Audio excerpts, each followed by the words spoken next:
play the game with the people that writing the rules. Ain't the fame that I'm after when paying the dues. I've been through the pain that's reflected in the attitude. Might be winning now, but the thing is that I had to lose. So go and tell me what you really want to do. And only at the top, cause there ain't a lot of room. Ain't no other option, that's all I ever knew. So I'ma get it poppin', you know how I'ma do. I've been down through the blood and the sweat. Guarantee you can know I'm a threat. I've been down through the blood and the sweat. And I ain't close to being done yet, I'm going all in. Yeah, I'm going all in. And I ain't close to being done yet, I'm going all in. They know I'm going all in. Through the blood and the sweat, y'all know we ain't close to being done yet, I'm going all in. I've been down from the jump. Ain't no love lost, we just really doing us. Go and take your seat, looking silly getting up. Y'all know what it is, let me tell them what it was. It was 24/7 on the grind, one thing at a time. Hard to understand, kind of person got the state of mind. We was making moves every day, getting things in line. You could go and say what you want, but believe that I've been down through the blood and the sweat. Guarantee you can know I'm a threat. I've been down through the blood and the sweat. And I ain't close to being done yet, I'm going all in. Yeah, I'm going all in. And I ain't close to being done yet, I'm going all in. They know I'm going all in. Through the blood and the sweat, y'all know we ain't close to being done yet, I'm going all in.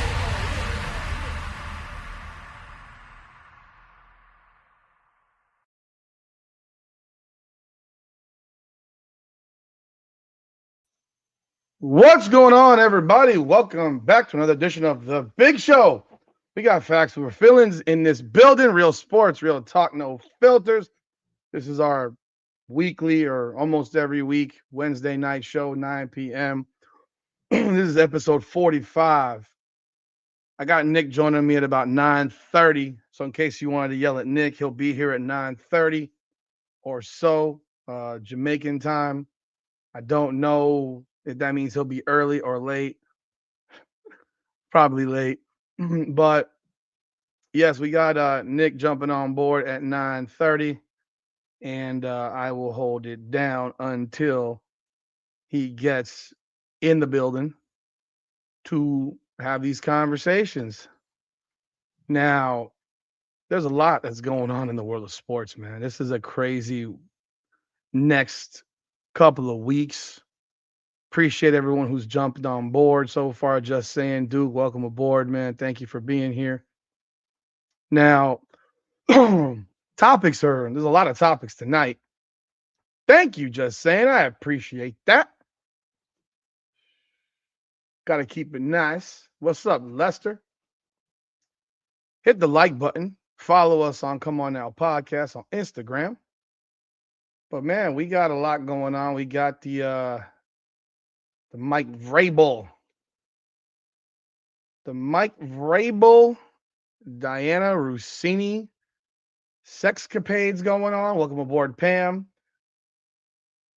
I tell you what, man, if you're about to be a famous person, you better be very, very quiet and discreet about your cheating, because you might be ruining some marriages, both of them. And this is some more of that, smash your way to the top type of deal. I don't know much about Dianna Rusinni other than she's a sports football interviewer or whatever. But it seems like she's porking Mike Vrabel, and both of them are married. So that's a bad look. That's a bad look. We've also got UCLA. We're going to dig in on some UCLA, who looks like they're in the mode of reloading because they've got everybody leaving, and there's a bunch of new transfer portal people in the portal, and we're going to jump in on that topic because a couple of teams have had some big-time players take off, and I think a bunch of them are going to end up at UCLA. So UCLA will not be a one-hit wonder. I think they're about to be a contender for quite some time, especially if they can get the players out of the portal that they need to go with the people they got coming back and whatever incoming freshmen they have coming in. But we will talk about them, and of course, as well as that wonderful, wonderful UCLA South Carolina game and the Queen Raven Johnson. Nick has posted some stuff on Facebook. He's posted some stuff on he's posted some stuff on TikTok, and I want to get his feedback on Raven Johnson. If you didn't know, tomorrow, I'm announcing it now. Tomorrow, we got a special event popping off. So be here, 9 p.m. I have Eastern time. I got a couple of ladies who are very well versed in college women's basketball altogether. And this is the preview of tomorrow's show.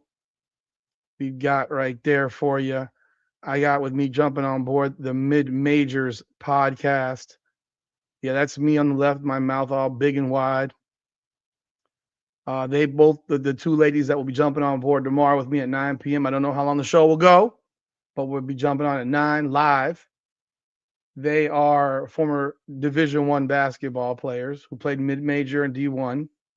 I believe one played Takara Barnes is one of them. She played at Tennessee Tech. The other one is Courtney Lumpkin. She played at Morehead State, I believe. And they have a podcast called The Mid Majors. I've had a chance to check it out. I think they're very entertaining. And they have a lot of knowledge of the sport.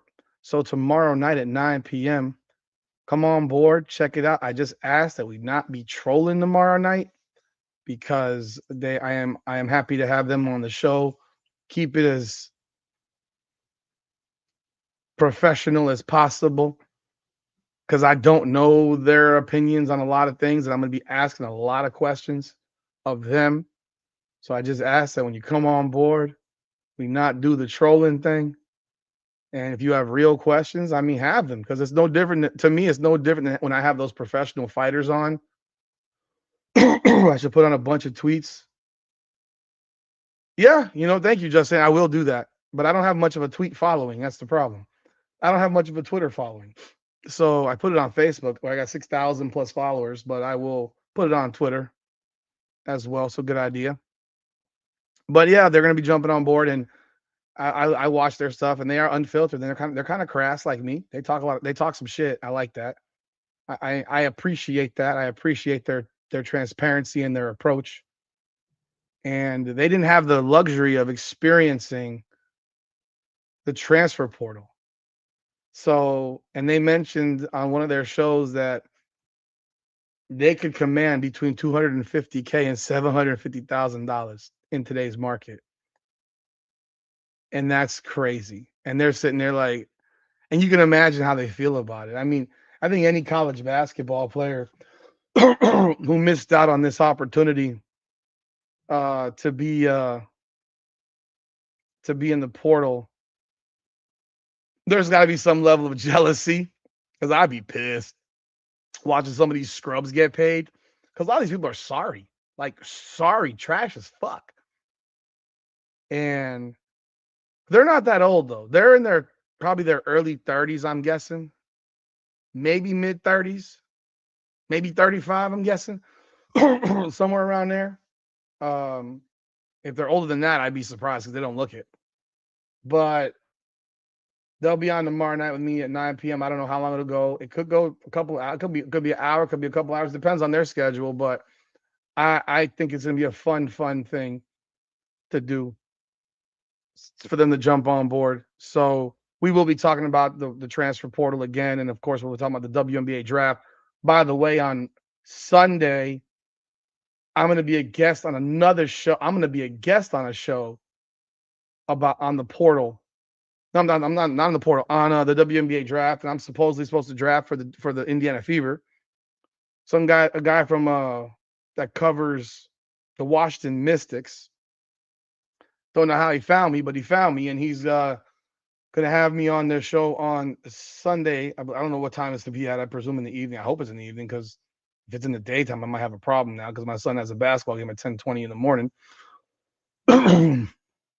But I'm the person that drafts for Indiana, and I fucking fine. We'll see what happens. But if you are interested, I will link it all out, and so people can come check it out. And then I'm going to be live on Monday night. I will be live Monday night for the WNBA draft. So I don't know if anybody else can be live. I really don't care. I can't operate my show. Can't I stream at the same time? What do you mean stream at the same time? Yeah, there's a guy, he works for the Mystics, or he's a for fan. I think it's fan sided, and he has a show. He covers the Mystics. I can tell you exactly. Let me look. Yo, I'll tell you what. One fan or not, the Mystics are about to be really fucking good if Lauren Betts drops to number 4. If Lauren Betts drops to number 4, be very, very afraid. I know everybody here loves to live on the Caitlin Clark bandwagon, and I am too, but I'm also a realist. And I know that if Lauren Betts drops to number 4, be very, very afraid because they're going to be good. Okay, it's FanWire podcast covering the Washington Mystics. We'll be doing a WNBA mock draft. There'll be other creators. So yeah, this is something that covers the Mystics. So looking forward to. Hey, it was an invitation. I tell you what, David, go look at the mock drafts. About every damn mock draft has her going number 4. I mean, there's a bunch of them having her going number 4. I'm not making it up. I think it's absolutely flipping insane. I think if you don't draft Lauren Betts number 1, you should be slapped. But if she drops to number 4, that's crazy. Oh, that's crazy. I mean, I just saw a mock draft. You want to know that the mock draft just put Olivia Miles number 1? There was a mock draft by Michael Volpel. Michael Volpel from ESPN, who has now moved Olivia Miles to number 1. If the Dallas Wings draft Olivia Miles at number 1 after drafting Paige Beckers at number 1, you just drafted back-to-back point guards at number 1?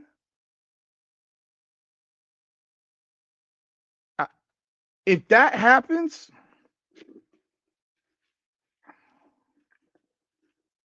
and the thing is, these people who do the mock drafts, well, they have inside intel, typically. They talk to people on these teams. So they're being told this. I don't think they're making this shit up out of thin air. It's my guess.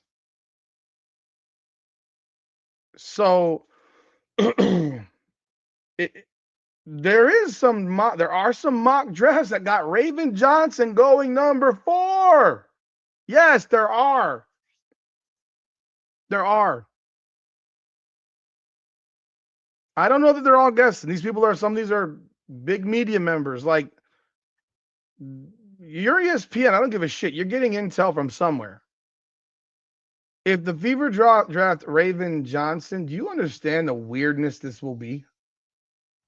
Like, do you understand that I'm going to have to now criticize like either 2 players on that team on a night-to-night basis? I'm sorry, 3. Like, you know how hard it is right now for me to have to cheer on Aaliyah Boston? Like, do you understand how difficult it would be that I got to cheer for Aaliyah Boston and then have to actually cheer for a scrub like Raven Johnson? Like, the fact that would even be a thing that I have to think about, like, I got to cheer for both these people? I mean, God. I mean, I don't know, man. I don't know that I can take it down in my soul. I don't know how y'all feel, but I don't know that I can take it in my soul having to cheer for Raven Johnson. And I don't know. I mean, I would have to literally be ripping Raven Johnson, Lexi Hull, and Aaliyah Boston and Stephanie White on virtually a nightly basis, looking for every flaw in the game to keep people mad at me, then I would be floored. If she does, I want to see your profile pic with that beard. I mean, what are you talking about? I have a beard. What are you talking about? My profile pic? I have no idea what you're talking about. I don't know what you're talking about. But yeah, so I will have them on tomorrow night. I'm looking forward to it. It's exciting. It's fun. We will be talking here about tonight also about the Michigan UConn game. I mean, I don't know if people watched it, but it's hard. It's harder for me to read the comments at the same time. Polly Market said I'd mention Lexi within 15 minutes. I only mentioned her because of the damn Raven Johnson comment there about her being drafted into the Fever. That said, that Michigan Connecticut game on Monday. What a tough watch. What a tough watch that was. Jesus Christ. Fernando Mendoza, he is skipping the NFL draft. Expected to go number 1, even though I don't think he's a number 1 level pick. I don't even think he's a first round pick on a normal quarterback year, because he'd probably been the 6th or 7th best quarterback last season. You think it's good that the number 1 pick doesn't go to the draft? Are you serious? Nah. I can't get on board with that crap. I can't get on board with that shit. Well, Raven isn't gay. We know that. She got a dude. Her dude plays in the NBA, right? Was a basketball player at South Carolina. But Mendoza's skipping the draft to hang out with his family in Miami for the draft. He's the number 1 pick in the draft. Like, how the hell are you not going to be at the draft? I'm going to definitely want to have Nick's opinion on this, man. His mom traveled everywhere. She went to the damn national championship. She went to his games. She went to the Heisman Trophy. His mother has traveled. Let's stop. It does not. She's not dying. I'll get into this with Nick, but she's not dying the way some people are trying to make it sound. She's like 50 years old. She's not dying. Yeah, it might be more difficult to travel. Let's not act like he couldn't get a private plane paid for to bring him to New York for the NFL. Like you only get one NFL draft opportunity, and I mean, it's a bit much to me, but I just love how people turn this. Like he is like the prince of the Fugazi. He is. Yeah, I'm gonna ask Nick. I'm absolutely gonna ask Nick because I want to get his opinion on it. No showing to the draft when you're the number 1 pick overall pick in the draft is crazy, in my opinion. Go watch the Coach JB and Big Smitty show. He took it to a whole nother level, but Coach JB, obviously. But me, I don't disagree. I think it's crazy. And the last person that did it was Trevor Lawrence, and he's kind of a pussy too, if you ask me. So the king of the Fugazi. I mean, the fake tears, the fake everything Jesus. Dude's from Dade County, Florida. He ain't no. Come on, bro. Like, if I'm the Raiders, I'm like, nah, I ain't picking you now, bro. I'm trading down. I don't want you. You can't even show up to the damn draft. So what happens the next day when he has to fly to Vegas? Are his parents not gonna go? I'm just saying. Are his parents not gonna be, including mom, are they not gonna be the next day when he's introduced to the media in Vegas, holding up that number 1 jersey in that introductory press conference, which every top pick has? Is mom and dad and brother not going to be there? Please, they will be there.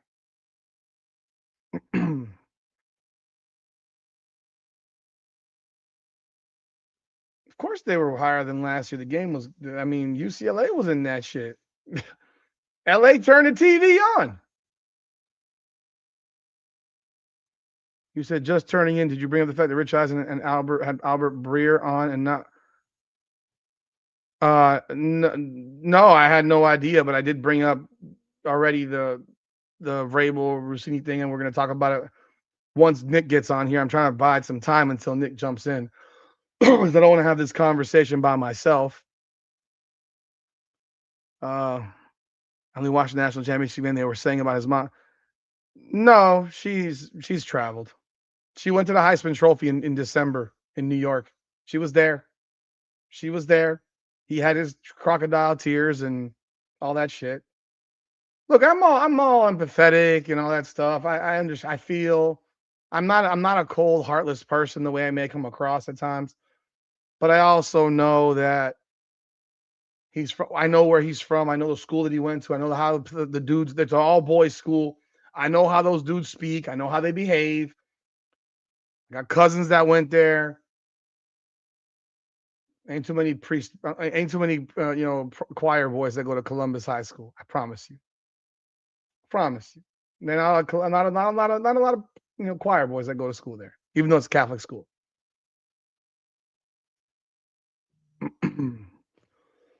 So we will talk about that. And the national championship was in Miami, but she was also at they were at the Rose Bowl. They were in Indiana when they played at home. Where'd they play their other game? The Peach Bowl? She went to she was at all the playoff games, I can tell you that. I know that. UCLA Texas peak was basically the average because that game was peak trash. You want to know why there were a lot of people watched that UCLA South Carolina game? It was because people did a lot. I'm gonna be real. All of Black America turned it on to watch South Carolina beat UCLA, and I'm gonna presume the game was turned off probably by halftime. That's what they don't tell you. What ESPN does not tell you in those graphics is they don't tell you what time the peak was, because there's no way the peak was at 5:00, because by that point UCLA was up by 30. So there's no way the peak was at that time. The peak had to be in the first quarter, maybe early second, but there's no way they peaked out at freaking 5:00 or 5:30. No way. Not a chance. I don't care about getting a chest bump from Goodell. It's not about Roger Goodell. I don't care about Roger Goodell. It's not about Roger Goodell. It's about you. So why did he go to the Heisman Trophy presentation? Everybody knew he was going to win it. Why go to the Heisman in December if everybody and their mama knew you were going to win it? Why? Formality. The experience. You're the face, literally, of this season of college football. He was the face of college football. You go. He's the face of this draft. You go. But again, I live in a different world. I live in a world where you don't bring your babies on stage when you win a championship. You don't bring your family members on stage when you win a championship. When you win a championship in a sport, that is between you and the guys on that team. That bond that you built with that team. I know it sounds corny to certain people nowadays, but that's how it used to go back in the day. And I don't mean like in the 40s. I mean in the fucking 80s, the 90s, the early 2000s. Dudes celebrated with the dudes. You didn't bring your kids on stage. You didn't bring your wives on stage. You didn't bring none of that shit. They stayed in their goddamn seats. So yeah, I'm from that generation. I'm from the curmudgeon generation. ESPN's giving away 3 months free with a $10. Are you serious? No, is that serious? Is that for real? Wow.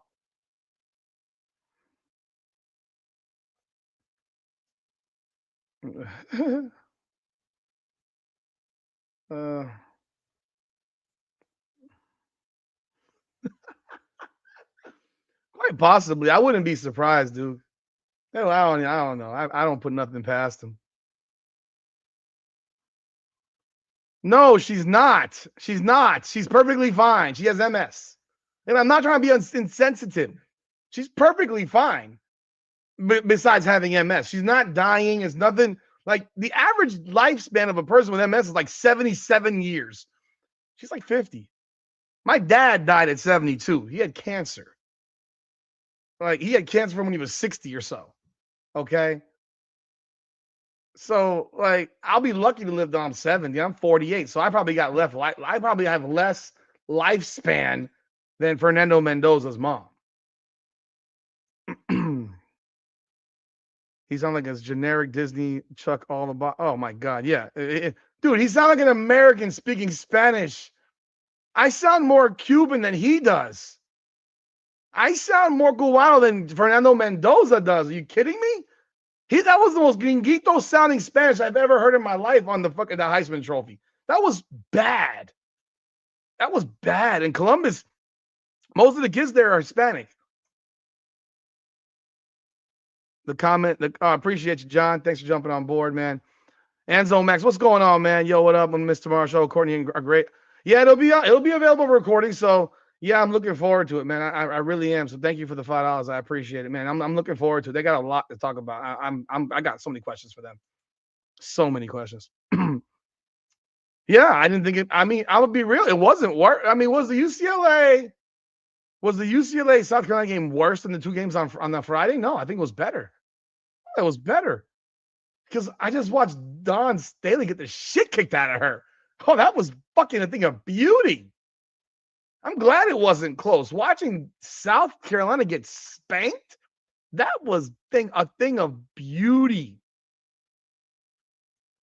Again, I'm just talking about the formality of the draft. Like you're the face of the draft, man. Heisman Trophy presented by Nissan Live at the PlayStation 5. Is New York City sponsored too? Is it in New York City? In New York City, presented by the New York Yankees or something?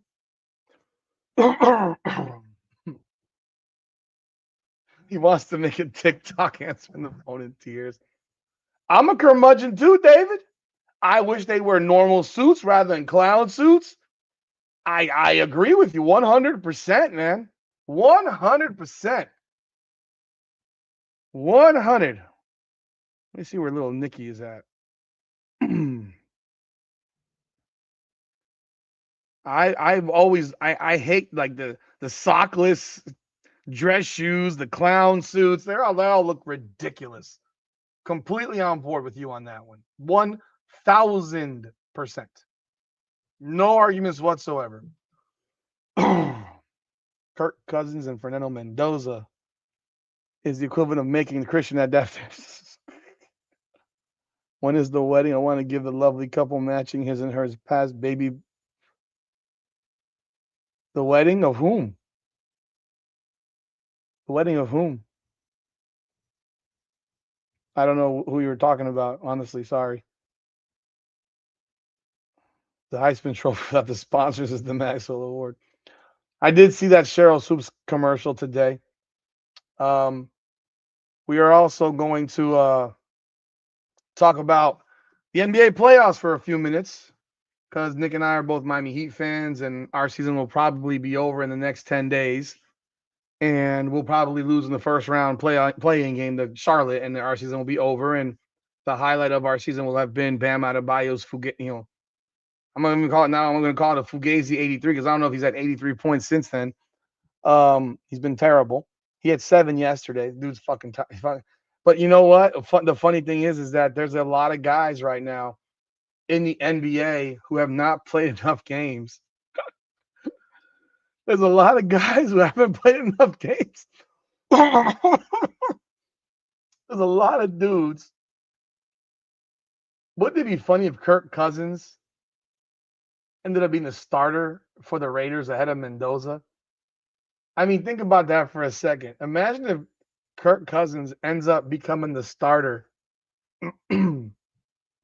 over Fernando Mendoza. I mean, that'd be pretty goddamn embarrassing. But from a Miami Heat, but we're going to be out of the playoffs soon enough. But from an NBA perspective, you've got a bunch of guys that are not going to hit that 65 game mark. Like right now, you got Doncic, who's at 64, who will be ineligible for every award unless they give him an exemption. You've got Anthony Edwards, who's not going to hit 65 from 65 games.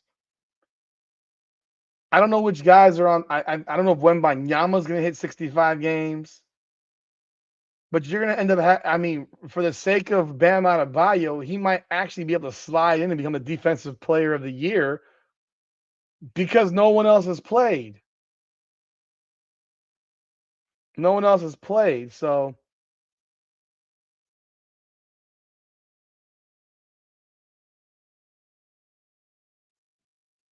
there's going to be opportunities for guys. You may have an all NBA third team that features, like, I don't know, Davion Mitchell, Peyton Pritchard, and shit like that. Yeah, they better not give exemptions. Otherwise, they made a fugazi ass rule. I mean, it's stupid. And the thing is, I don't have a problem with the rule. I've never had a problem with the rule. I don't have a problem with it. I'm glad they made that rule. You shouldn't miss a quarter of the season and get awards that give you bonuses. Because it's not just the awards, it's the money. Money is attached to the games. Money is attached to these games. So if you're not playing, you know what? You don't get to get a bonus of, potentially $50 million or $100 million because of an extended Supermax contract. Let me see. Nick just messaged. He's hooking up right now. He'll be here in 5 minutes. And then we also got we will jump in on the Angel Reese trade. Absolutely. I know I've talked about it on video. You haven't heard Nick yet, and I'm going to be asking Nick about his opinions. But that should be an interesting conversation because we kind of agree on it. I mean, you've heard my opinion on it. I'll reiterate it. And I think all these people that are saying certain things are out of their goddamn minds. But hey, I with Tom Brady at Raiders, I could see they could.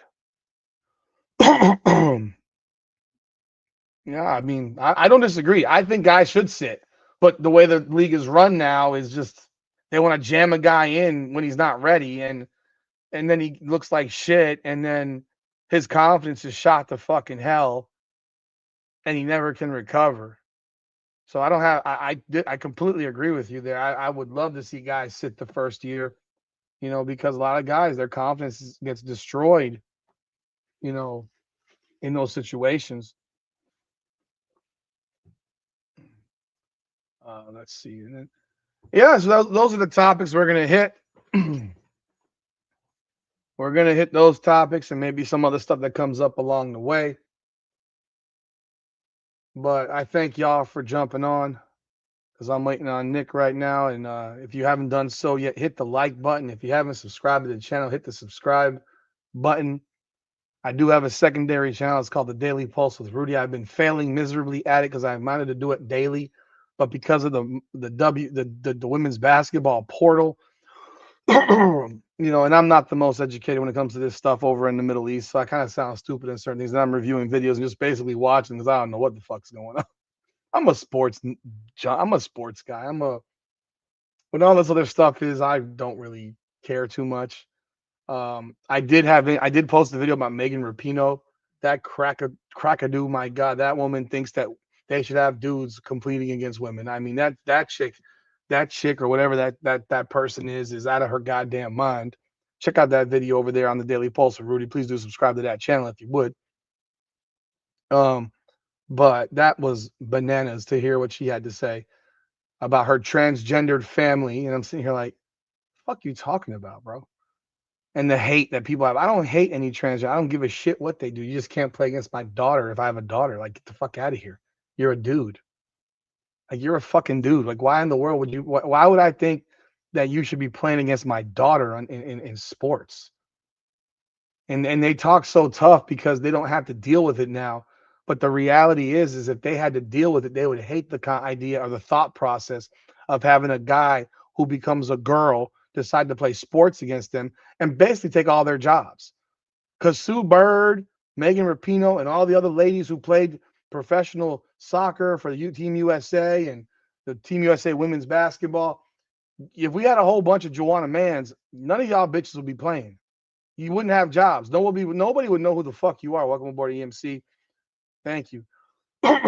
like it's absolutely infuriating that they've lost total fuck. They're so mind fucked by this nonsense that encompasses less than 1% of the population. I don't ever give it. And Bronny James would be the best player in the WNBA by a mile. Like Bronny James would average 60 in the WNBA. He would destroy them. He would destroy them. We've already seen a 12-year-old, a 15-year-old soccer team beat our Team USA women. We all know that a high school boys basketball team would absolutely annihilate the Team USA women's basketball. So what are we talking about? The dudes would crush them. It's so unbelievably stupid. We had that dude that became a girl. Hell, he may have still been a dude. And he swam against girls. He went from finishing 500th in the NCAA men's to finishing first amongst women. Like Nick right now will sit here and tell you he sucks at basketball, right? He would say this. He'll say, I suck at basketball. I'm not a great basketball player. Whatever. I was a jobber in a college. Whatever. He'll say all that. He will. He'll say it flat out. Nick in his early 20s would absolutely annihilate these women in basketball. Like, I'm serious. Nick would annihilate these chicks in basketball. Not 38. He might have some trouble. He's only 5'9". But he would annihilate them. Like he would make Kelsey Plum, since he did do the workout with Plum, she wouldn't have scored. She couldn't score on Nick when Nick was playing basketball in high school and in college. He would crush her. I mean, Nick could never really shoot the ball that well, but defensively he was locked down. He's fast. He's hella fucking athletic. And he's a state champion point guard. Like, he's a state champion point guard. And he was 5'7" and 140 pounds at the time. Nick weighs like 195 now, 200 pounds, and he's shredded. He's 5'9". And he would smoke these girls if you bring him back to when he was in his high school days. African dude called Barba Banda was banned from competing due to failing gender test. Oh, by the way, the gender test. This woman said that it's not biology. Yes, it is. If you have that chromosome or whatever, don't have that chromosome, yeah, you're a dude. Whatever it is. So we got Nick in the building. Oh, where is my copy? Oh, God, what the fuck? Did I change it? Why is it doing that? That I know why. That's okay. Nick, yeah, can you hear me? Can you hear me? I can hear you. All right. Welcome aboard, sir. Oh, I'm back. I basically said nothing over the last 38 minutes. I literally introduced the topics for 38 minutes. The usual. No, I could have talked about them and then we wouldn't be able to talk because I wasn't going to go backward. But what's going on, man? Nothing much, man. Being a parent tonight. Oh, really? Like, that's different from last week? Yeah, I mean, I actually had to go to school. It's not different from last week. It's not different. Last week, I was talking about I was being a parent at home. I had to go be a parent at the school tonight. What the fuck is that school? He's in daycare. He's in a Montessori daycare. They're better than regular daycare. They do things different. Differently? Yeah. What's going on? Let me see what's going on in the chat, man. We're just going to jump in, man. I ain't going to waste my time. Mike Vrabel got caught with his pants down with this chick, Dianna Rusinni, who's a football reporter for NBC or whatever. What do you mean with his pants down? Well, he has a wife. She has a husband. And they're hugging and in the hot tub together and holding their hands. And you never hugged somebody in a hot tub together before? Not married. Not when I was married. I can't speak on one other person, but not when I was married. Oh, okay. Not in a relationship. Not as the head coach of a team that went to the Super Bowl, and definitely not being so sloppy as to be caught. Oh, you were better than that. You didn't get caught. No, I didn't do it. But this Oh. guy, there's someone taking pictures of him in poolside. You can literally walking by. Like, are you not observing that person has their phone up doing this shit? Poolside. Pictures. There's He had a pictures of him. hotel? Yeah, at a hotel. Oh, This is at a hotel, Nick. This is at a Oh. hotel. Where do you not look up the topics that I put up here? You know I was in the rush. I was coming back. This straight shit's from been, it. but this has been going over 2 days. This Mike Vrabel story. What are you talking about? I didn't hit my timeline, man. I've been. God. That didn't hit me. Mike Vrabel, coach of the New England Patriots, was caught with his pants down, cheating on his wife. He claims they weren't cheating. She's married. This dude's married. She works for the NFL, NBC coverage. She interviews him, and they're holding hands like this. Look at the picture on the damn thumbnail. What's the problem with that? You never seen people hold hands before? Or is this getting back to the point about him talking about Trey, the running back? No. How about you get caught holding hands on a photo with some chicks, and we put it on the internet and for your wife to see? How about we do that? How about I find you a chick? You don't know the back. You don't know the background. Yeah. The dynamics of. All right, Nick. Let me do it. Let me do something for you since you have to make this the typical. So the problem is he got caught. No, the problem is he's doing it. The problem is that then he got caught, and now he's embarrassed his wife. And he's doing it with a person who's a reporter who's interviewing him, which also makes it problematic. So the reporter was trying to get the inside story. Okay. So they had to dive deep, Rudy. They had to dive deep. All right, man. So you take a look at this, and you tell me if this is normal behavior of people that are just friends. They say she's just a friend. Okay. So take a look. Take a look. Oh wow. Yeah. Let me zoom. Look at that. Look at that. You go to a romantic spot in Arizona for this. I was just there. Yeah, I know. Yeah, we got no photos. We saw you riding old lady bicycles. Really? So where's his wife? He just goes to Phoenix into a romantic hotel, exclusive, luxurious getaway, and he's in the pool next to her. Where's her husband? So you don't see the microphone right there? You don't see the recorder? Yeah, you don't see the pad? That looks real normal. Like people are taking photos from inside of a restaurant on this dude. Like, okay. I mean, so they're in so I can explain the hot tub, Rudy. You want to be warm. So we got her walking to the next to the pool, and then he's walking next to the pool, and these two idiots are so oblivious to someone literally having their camera up like this and going click, click, click, click, click. I mean, I didn't think they knew. That's her husband. They didn't think they knew who I was. Shake Shack executive, and that's his wife. Okay, and that's Dianna Rusinni. I guess that's her as well. Oh, that's the reporter. Oh, look at her interviewing him. How sweet.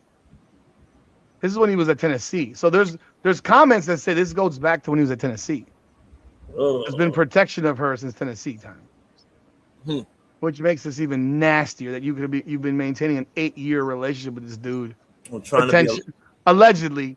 I'm trying to defend him here. Before you got married, before she got married, she still then got married. I mean, in 19, she was pretty bad. I mean, so. She was nice. And this was, they went to Phoenix. I mean, hey, this is after leaving their trip, he went to Phoenix for the annual meeting. So I ain't gonna dry snitch, but I'm just gonna say in this business. So I ask you, as a former professional football player of a certain level, I know it wasn't the CFL. I was in the NFL for a little bit, so I seen some dynamics. But I mean, how many times did you see your head coach involved with other women? Head coach. Head coach. Oh, head coach. Let me see. Because if you did, oh boy, you'd have some dirt. Head coach. You'd never get cut until he got fired. Head coach. Let's see. Ottawa. No, they end up getting a divorce. So they was roaming around. Edmonton? No. Where else I was? Calgary? No. No. I didn't see that. I've seen some assistant coaches out having some good times, but Hey, they don't control your job. part of the game. The head coach controls the job at the end Hey, of the the day. assistant coach, hey, you better make it happen, and your ass out of here too. I seen your ass. All right, well, I would have used that against their asses too if you saw it. I seen you, coach. I mean, shit. I would have freaking absolutely. I would have had that's in my pocket for a rainy day. Oh, you calling me in for the book? Oh, really? Oh, I got this photo. You sure you want to do this, coach? I got this photo, coach. I'm not getting cut today. Hold on, before you cut me, let me go talk to assistant coach Van Gundy real quick. I'm not getting cut today. Before you make this decision, I'm pretty sure assistant coach Van Gundy has a different mindset. They might be able to sway you just a little bit. Hold on before you make that decision. Now I gotta ask about Mike Vrabel and his comments. That's what I was getting about Travion Henderson. That's what I was saying. So Mike, you just got caught and your player just talked about being one with God and all that stuff and agreeing with Jaden Ivey and all that stuff. And there was another football player that backed up Jaden Ivey, by the way, as well. And then is Jaden Ivey literally on the street corners now? That's what I said. He out there being I didn't want to call him a baser, but I don't know if that's what that mean in Miami. That's like some. Well, that's a drug addict. Well, that's a drug addict. A baser? A baser, bums, drug addict, same thing. You're living on the street corner, basically. Well, he ain't living on the street corner. I don't know. He looked very street corner. He ain't you get close, Rudy. He ain't living on the street corner. He's close to Delonte. He's close to Delonte. No, his mama's a coach. His mama's a head coach of a fucking college basketball team. So you never seen successful people have kids who do little weird stuff? Not when she got grandkids. Not when she got grandkids. And you think he's gone through fucking $50 million in 4 years? That's probably gave it all away to Teats and then to the Lord. Who knows? Mm-hmm. Then he's got more. Then he's got all. Then he's fulfilled. We ain't gonna do this today. I'm just asking this question. I mean, if so, what happens with Mike Vrabel now? Nothing. Nothing. We've seen this before. What are you talking about? We have. What head coach has gotten caught cheating in the NFL with photos? Maybe not married. Maybe not this blatant. And then also with a sports football reporter who works for a major network who's also married. Maybe not this blatant, but we know what happens in the background all the time. But this one is probably publicly more than I can't. I'll probably have to go back and do some research. But I'm pretty sure if somebody has gotten caught or been in some type of, shit. I mean, you're saying you're sure you do some research. You shouldn't have to research. This is pretty simple. I mean, our president has some stuff going on with other women. What are you talking about? Okay, you mean when he wasn't the president?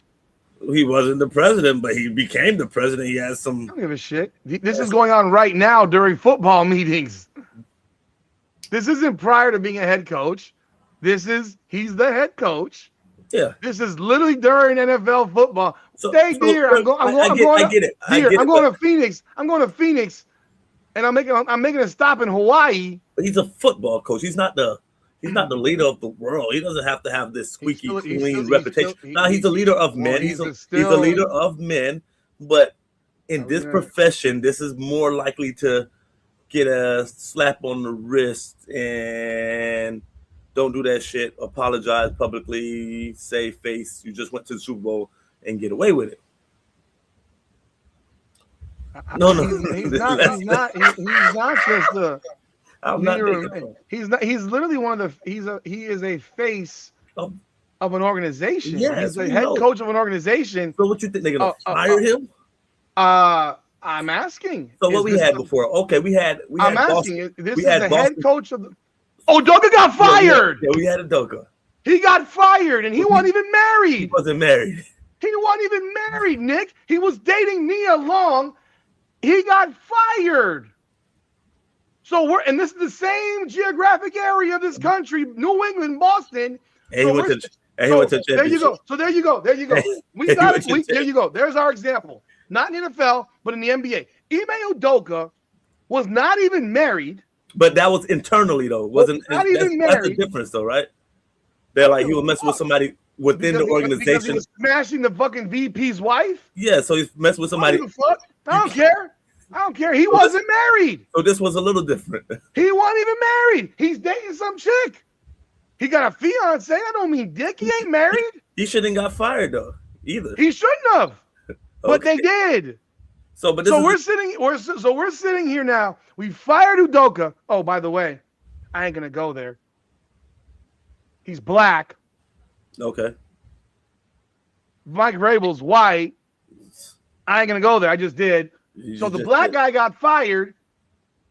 The white guy is gonna get a slap on the wrist of don't do it again. Well, you know how this shit goes, Rudy. Is that what we're doing? No, and Udoka is a championship level fucking coach. No, but you know how this goes. This will be determined by how much pressure the outside of the organization put on them. What outside of the organization put pressure to fire Ime Udoka? The community. Did you care? Did you think? I don't care, but I'm talking about people in New England. Who did? You think New England people wanted him fired? Boston. You think people in Boston wanted him fired? I mean, Boston has been known for being type racist. So that's the word around town. I didn't make it up. Thank you, Alexis. He literally fucking talked about Travion fucking Henderson saying he ain't knowledgeable. Motherfucker, you're cheating on your wife in public, you clown. Yeah, no, 100%. Like, you understand what that? I mean, look, adults are adults. Men are men. I don't give a shit. Men are men. This is it's your life. Mm. But we're gonna hold on to a standard where if we're gonna hold a player accountable for this crap, or this guy accountable, we're gonna hold you accountable. We literally just cut an NBA player because he had an opinion on God.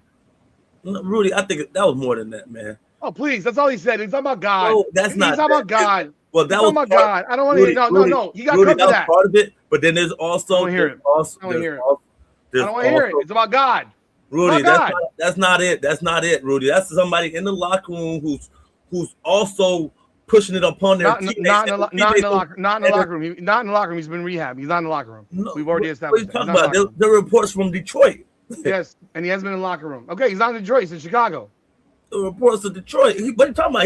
He was on Chicago. He played 4 games. He was on Detroit now. So what do you worry about Detroit? He was straight from Detroit. He wasn't in the locker room at that. He wasn't in the locker room at that moment, but he's been in the locker room. You're making excuses, Nick. He's been in the locker room, Rudy. I'm telling you. You're making excuses, Nick. Rudy, what you doing? Nick, you're making excuses. You want to know I'm going to call you out real fast. I'm going to call you out real fast. We got a topic on here about a player that just got traded for being a locker room fucking toxic cancer, and you just defended the fuck out of her. No, I defended her. You defended the fuck out of her, and she's been a toxic cancer in every locker room she's ever been in. So and she ain't nowhere near the talent level of this dude. Yeah, well, yes, she is because she's not. She's not. In comparison to, she's not. She's not the. She don't have the skill level. You want to know? You want to know what the? Are you gonna listen? You want to know what she's the equivalent of the NBA? She's the equivalent of being the 80th best player in the NBA. No, she's not. Well, fifth. Well, I guess. Do some math. Do some math with it. All right, 12. They got 3 times as many players. 12 teams. They got 3 times as many players. But Jaden Ivey and the G League. But Jaden Ivey is not a top 50 player in the NBA. He was a top 5 pick, and he's a 15-point scorer. He averaged 17 as a rookie. Hasheem Thabit was a fucking second. He shot 38, and he sucked. Jaden Ivey was a rookie of the year player. 5 draft pick. What does that mean, Rudy? Jaden Ivey was a 17-point per game player. He's not top 50 player in the league, so he's not in comparison. Nick, she's not a top 50 player based on WNBA numbers. She's a top 50 player. No. Is Jaden Ivey not a top 100 player in the NBA? So a top 50 player. Is Jaden Ivey not a top 100 player in the NBA? A top 100 player. Yes, he's a top 100 player. Thank you. That's literally what the equivalent of Angel Reese is. No, it's not. WNBA. Math is bad because bad. So listen. So okay, hold on. Wait. We added 300 players to the WNBA. Would Angel Reese be a top 20 player? Rudy. Fuck no. So if you're saying Jaden Ivey's a top 100 player, so let's put him at 90. It's 30 teams in the league. So that means it's a third best player on each team. Let's break it down. You think Angel Reese is a top 15 player in the league? It's 12 teams in the league, right? Nick, there was teams in the WNBA had 11 players up until last year. That puts her at 1.2 of the league. Nick, you know that the WNBA had 11 players on their team as of last year? Okay. 11. So, and the NBA has 12. They have 15 actually. No, 12 active. They have 12. They have 15. Active. They have 15, 3 inactive.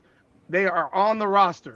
12 active they are players. On there is no inactive roster for the WNBA. Three of them is from the fucking G League, Rudy. Come on. Nick, no, they're not. They're literally on the bench in fucking street clothes, Nick. Two-way contracts, a lot of them. Back and forth. Oh my what are we talking about? Yes, 2 of the players on the roster. 2 of them are G League players. And they're in fucking street clothes on the bench. You're going to count them to the... Yes, they're on the roster. They're part of the roster, Nick. They're part of the roster. There's 15 players in the NBA roster, on NBA rosters. There were 11 until last year in the WNBA, and there were 12 teams when Angel Reese got in the league. Jaden Ivey as a rookie averaged 17 a game. Okay. He's still Jaden Ivey is a top 100 talent. Okay, so he's around 90. Okay, so Angel Reese, if she's a top 20 based on fucking 144 players, if I add 300 more, what does that mean? She's gonna still be top 20. No way in hell. She'll be around 50. No, she won't 40. Because she'll drop to like number 80. That's still better than 90. She won't be 40. Do you not know math? If she's the 15th best player right now, and how many players are in the league right now? Nick, how many players in the league? 12,000. I don't think she's the 15th best player in the league. You said she's around that. You said you agreed. She's in the top 20 because the league is so void of talent. Oh, that has nothing to do with the conversation. It's in her league. In her league, she's around 15 to 20. That's only because she rebounds, but her skill level is not there. We're not talking about skill level. We're talking about is she a better player? Whatever you bring to the game that makes you the top player. I got Smitty right here. I got the Smitty from the JB show. We don't think a lot of players in the league are better than other players in the league, but Nick, you think Aaliyah Boston how they play the game makes them a better player. You don't think that is Aaliyah Boston a better player than Angel Reese? Yes or no? I'll take Angel Reese. That wasn't the question. The question was, is she a better player? Okay. No, she's better. She's more skilled. She's not a better player. She's not a better player. Aaliyah Boston's a better player, and I agree with you. No. I would take Angel Reese is the better player. No, she's not. No, she's not. Aaliyah she's not. No, she's not. Boston is more talented. She's more skilled. No, she's not. Better player is more skilled, Nick. What are we doing here? The better player is more skilled. No, that doesn't. So really? Okay. You think Kyrie Irving is probably the most skilled basketball player in the NBA? And he's not top 20. And in his prime, he was a top 5 player in the league. No, Kyrie was never a top 5 player. Never, ever in his life was he top 5 player in the league. What are you doing here? What are you doing here?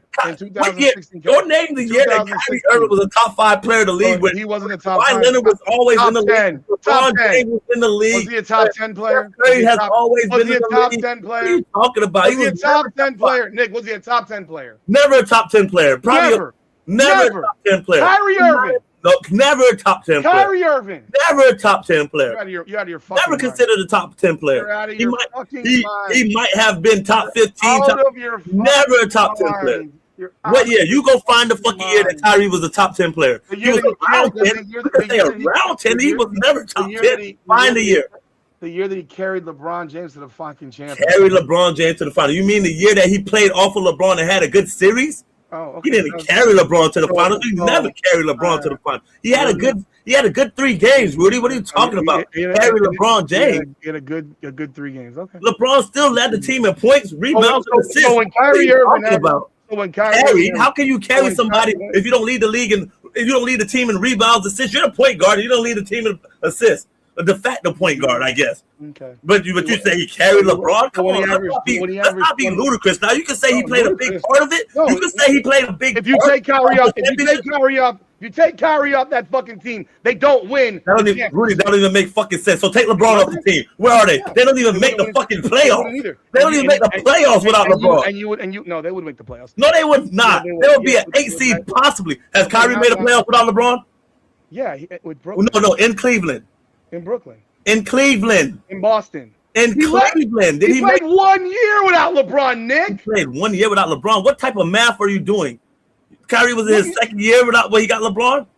Nick, he got to the or third year. I'm sorry. He was 21 years old when LeBron showed up. I know you don't know math. He was 21 when LeBron got back to Cleveland. They don't win shit without Kyrie. Of course we know they don't win shit without Kyrie. They don't win shit without LeBron either. Who was on the Cleveland Cavaliers with Kyrie Irving before LeBron James? Dion Waiters the great. Came back. Dion Waiters the great. The one who carried us to the most memorable year in Heat history. The most memorable year in Heat history. 41 and 41, 16 points a game. Dion Waiters played with him. A top 5 draft pick. I call Kyrie Irving a glorified role player. Tristan Thompson was on that team. Top 5 draft pick.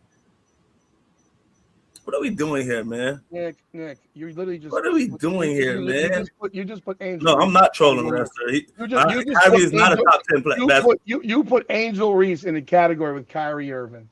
No, I did not. You just called this woman a top 15 player skill wise. No, I didn't. I never said she's a top 15. I never said she's a top 15 player skill wise. I compared Kyrie Irving's skills to not him being relatable to him being a top 10 player in the league. Who do you compare Angel Reese to in the history of NBA? We don't have to compare. They play a different game. We compare her to sort of a Dennis Rodman. Yes. Thank you. So you went from bitch answer to real answer. So we compare her to Dennis Rodman. Yes. Right? Was Dennis Rodman ever even a top 100 player in the NBA? He's a top 75 player in the world. That's what they consider him. I know what morons have decided now. I know what the morons have decided now. Because we live in a world of revisionist freaking fugazi queer ass history. So we're making this conversation. Take Dennis Rodman off that 1996 championship team to Seattle when he got all of Michael Jordan bricks back. When he got all of Michael Jordan bricks, they don't win a championship. You're trying to deviate from the question as always, and you're going to one specific season. I'm talking about the simple question. Dennis Rodman was not a top 100 player by most people's account. He made 2 All-Star games. No, not by most people, just me and you. We're in the minority. Nick, a guy who makes 2. Find me another NBA. We're in the minority. We think the same, Rudy. Find me another. We think the same. But so don't tell me that he's top 75 by monkey fucks who don't know basketball. Those are the same monkey fucks. So we the only 2 people that know basketball? Green to the Hall of Fame. We the only 2 people that know basketball. I'm sorry to let you know, but I have given up on NBA media. They're all retarded. They don't understand the sport. They have now cheapened the Hall of Fame into the Hall of Okay. It's not a Hall of Fame. The great players are looking at this shit and saying, this 13-3-3 motherfuckers in the Hall of Fame? Oh, yeah. This fucking minor league basketball player is in the Hall of Fame with me? Oh, the guy that played in Brazil for fucking 25 years till he's in his 50s? That motherfucker's in the Hall of Fame with me? This is what we're doing in my Hall of Fame? Well, then get me out of it because I don't belong in this Hall of Fame. I need to be in a real Hall of Fame where you put real players in the Hall of Fame. So let me ask you. Basketball, it's because it's a basketball Hall of Fame. Basketball. No, it doesn't matter. There's a baseball Hall of Fame. They don't put AAA baseball players in the Hall of Fame. They put the Negro players in the Hall of Fame, the Negro League, because that was a major league. Your college career and things of that nature also. So don't tell me that it's a basketball Hall of Fame. I don't give a fuck. You put women in the damn Hall of Fame with fucking Glenn Rice is not in the Hall of Fame. He won an NCAA championship, most outstanding player in 1989, the greatest Michigan player of all time, arguably. Mm-hmm. No one will remember this fucking Michigan that just won because none of these players even played there more than a year. That's why they still talk about the Fab Five all the time. It's the only thing that people know. And when I listen to the guys that are 30 say, yeah, I love the Fab Five. Bitch, you weren't born. You don't even know the motherfucker. You weren't born yet. You watched them on YouTube. Shut the fuck up. I can't take you. Heard about a timeout that was famous. About some bullshit. Glenn Rice was a multiple-time All-Star, a number 1 option for Charlotte, won a championship as the 3rd option with Shaq and Kobe. And where is he? 18, 4-4, one of the greatest three-point shooters of all time. And he'll never sniff the Hall of Fame, but he gets to look at Manu Ginobili's bitch ass and Ben Wallace's bitch ass and Dennis Rodman's bitch ass in the Hall of Fame. Oh, and that fucking Brazilian dude who played minor league basketball for 25 years, Oscar Schmidt, in the Hall of Fame. I'm sorry, Nick. Baseball does not put AAA people in the Hall of Fame. I get what you're saying, but I don't give a fuck what some reporter group of idiots think that Dennis Rodman is now. Because when they were reporting on that motherfucker 20 years ago, they didn't think that then. They still thought he was They thought he was highly valuable to the team. A role player. A role player. That is Angel fucking Reese. And you don't call role players, unless you're the WNBA, you don't call them top players. Do I think? Oh, all I'm Angel Reese is an Olympian. So he's a top 15 player in the league. So was Draymond Green. He was on the Olympic team? Yes, Nick. Multiple times. He played? Yes, Nick. Multiple times. He got in? It was on the year with Durant. We got Bam Adebayo on the Olympic team, Nick. He's a top 12 guy in the world now. Yeah. You really hurt me with that one. You really dug your knife on me at that one because you know I ain't defending that motherfucker a second more. He just won a gold medal and he's an Olympian. Well, Angel Reese is a top 15 player for women's basketball. We can critique her and talk shit. I call her that because I think she has value. Yes. Because I think she plays with energy and heart and hustle. And sometimes that's enough. She does one thing at a high level. But Aaliyah Boston is a far more skilled player. If Aaliyah Boston played with the same effort, energy, and toughness that Angel Reese played with, we would not be having this conversation of who is better. Who would you take? Okay, here we go. This one. I'm gonna bust your ass with this one. I'm gonna bust your. How did we end up here? I'm gonna bust your ass with this one. How did we end up here again? Because of Mike Vrabel being fired from his job. We got here. Okay. Because Mike Vrabel should be fired from his job. Yeah. Because he's a leader of men and doesn't fucking uphold those. But you said you don't think he should be fired, though. We just fired a black dude for the same fucking way less. Okay, so you think in order for equality that he should be fired? Yeah. Based but you didn't think Udoka should be fired, but you just think just because of that he should be fired.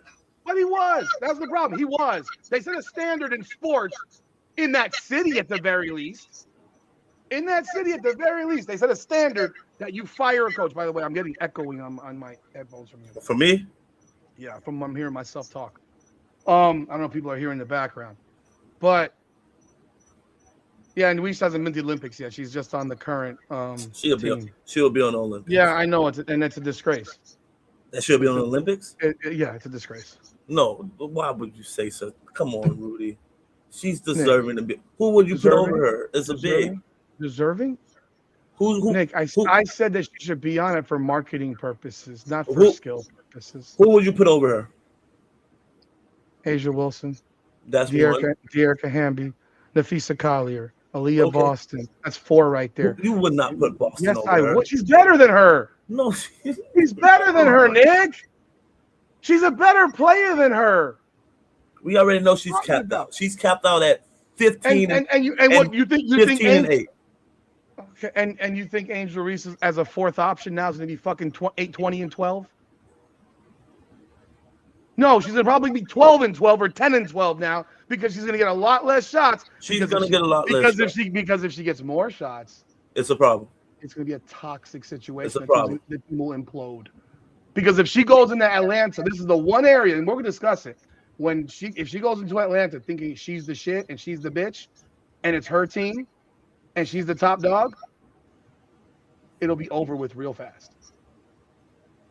No, she definitely has to go in there and fit in. Yes, you fit in as a piece, which means rebound the ball and shut the fuck up. Yeah, and that's why I say this team should fit her very well because her strong point is not scoring. Yes, so you're calling her an Olympian. She can't score. That's why I don't think Draymond Green should be an Olympian. I said her strong point isn't scoring, but her other her other value, Nick, her strong point is going to be helpful. And rebounding, yes, because Ryan Howard's a shot chucking bricklayer, and there'll be lots of balls that land in her arms if she gets in a position. I mean, we know she does that well. And then you hope that she kicks it back out. Because otherwise she'll put the ball to the bottom of the rim. No, 46% of the time it goes in now. Yeah, last year.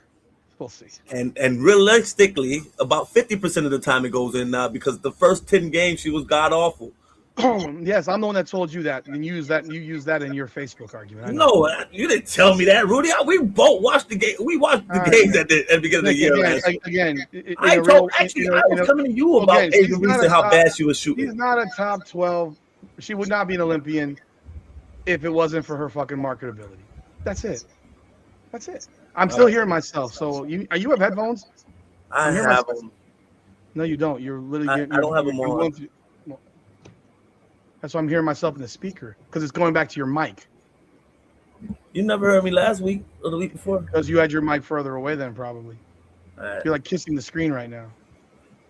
All right. Let me adjust.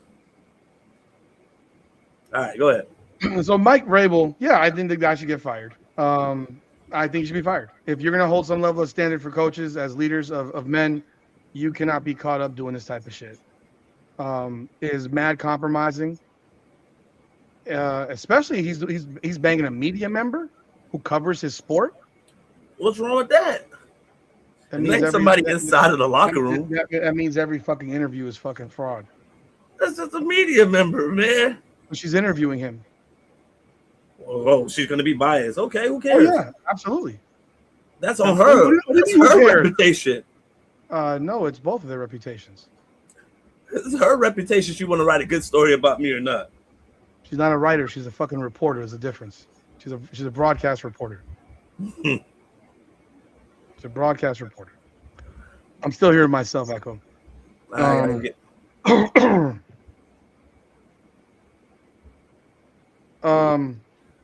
We can move on because you don't think it's a big deal, even though you would fucking use it as dirt on your coach to get him fired to keep your job.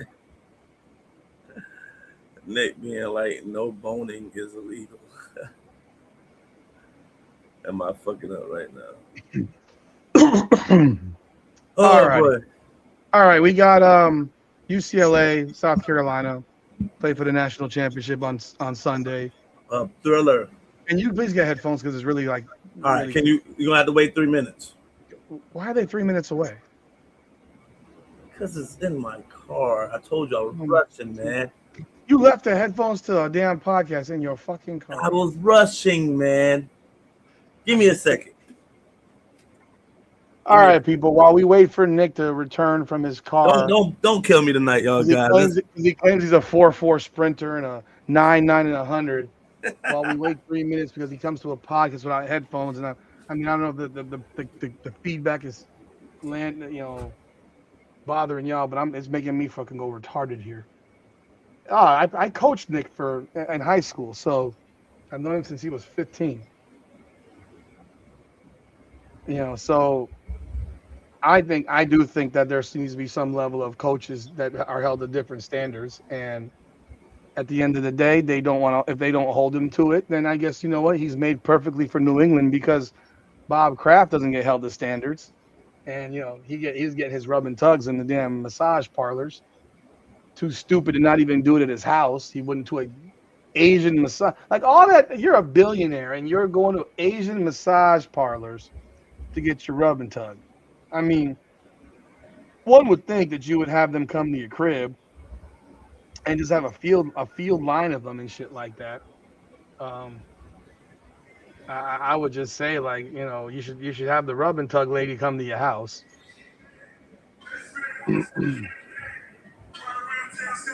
I don't know what I was right about with Angel. I was just making a point to Nick on certain things. I don't disagree that. What the fuck is that background? Is someone playing the damn music in the damn street? Oh, okay. Let me mute this shit. All right. I do think that I do think that Angel Reese is a top 20 player just based on the facts that the league sucks. Largely the talent is so void. That is what I'm talking about if I compared the leagues and say that I got 144 players here, but I got 450 over there. Well, guess what? If you're in the top 20 right here, if you were in the NBA, you wouldn't be in the top 60. you'd be top 60 then. But realistically, we also know that there's lots of players that are probably more talented that are not in the WNBA, largely because of how the league operates and how the players in the past have operated, in which they would, they're keeping people out of the league. You know, Jesus Christ. Is that your car with the music blasting? No. My God, what's wrong with these fucking people, man? Lord have mercy. So, yeah, I do believe there's lots of players that could play women's professional basketball that are not in the WNBA right now, who are probably better than her, more talented than her, more skilled than her. It doesn't take away the fact that the way she plays and she plays hard, which gives her a role just like a Dennis Rodman, who basically played really fucking hard, but wasn't the most skilled motherfucker on earth, in my opinion.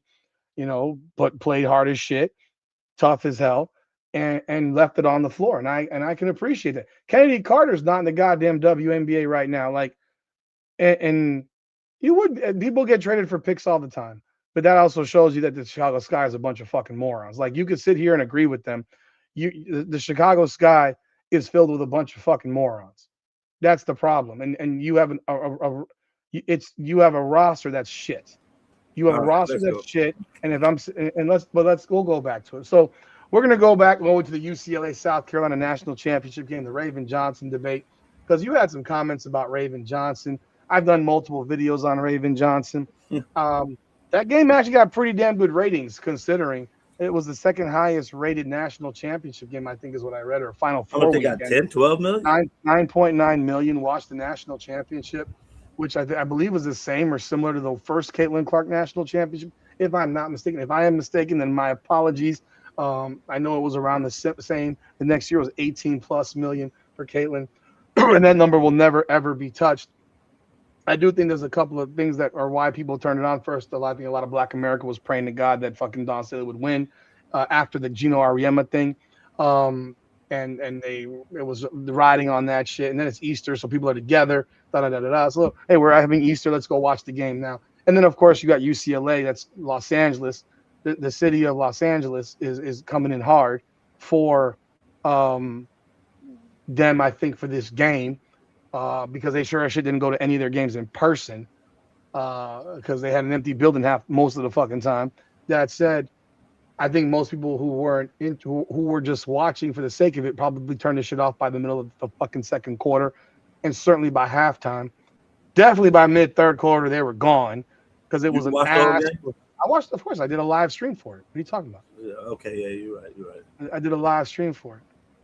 Iowa LSU did 12 million for the national championship. Okay, so that's third all time. Because I know it beat last year.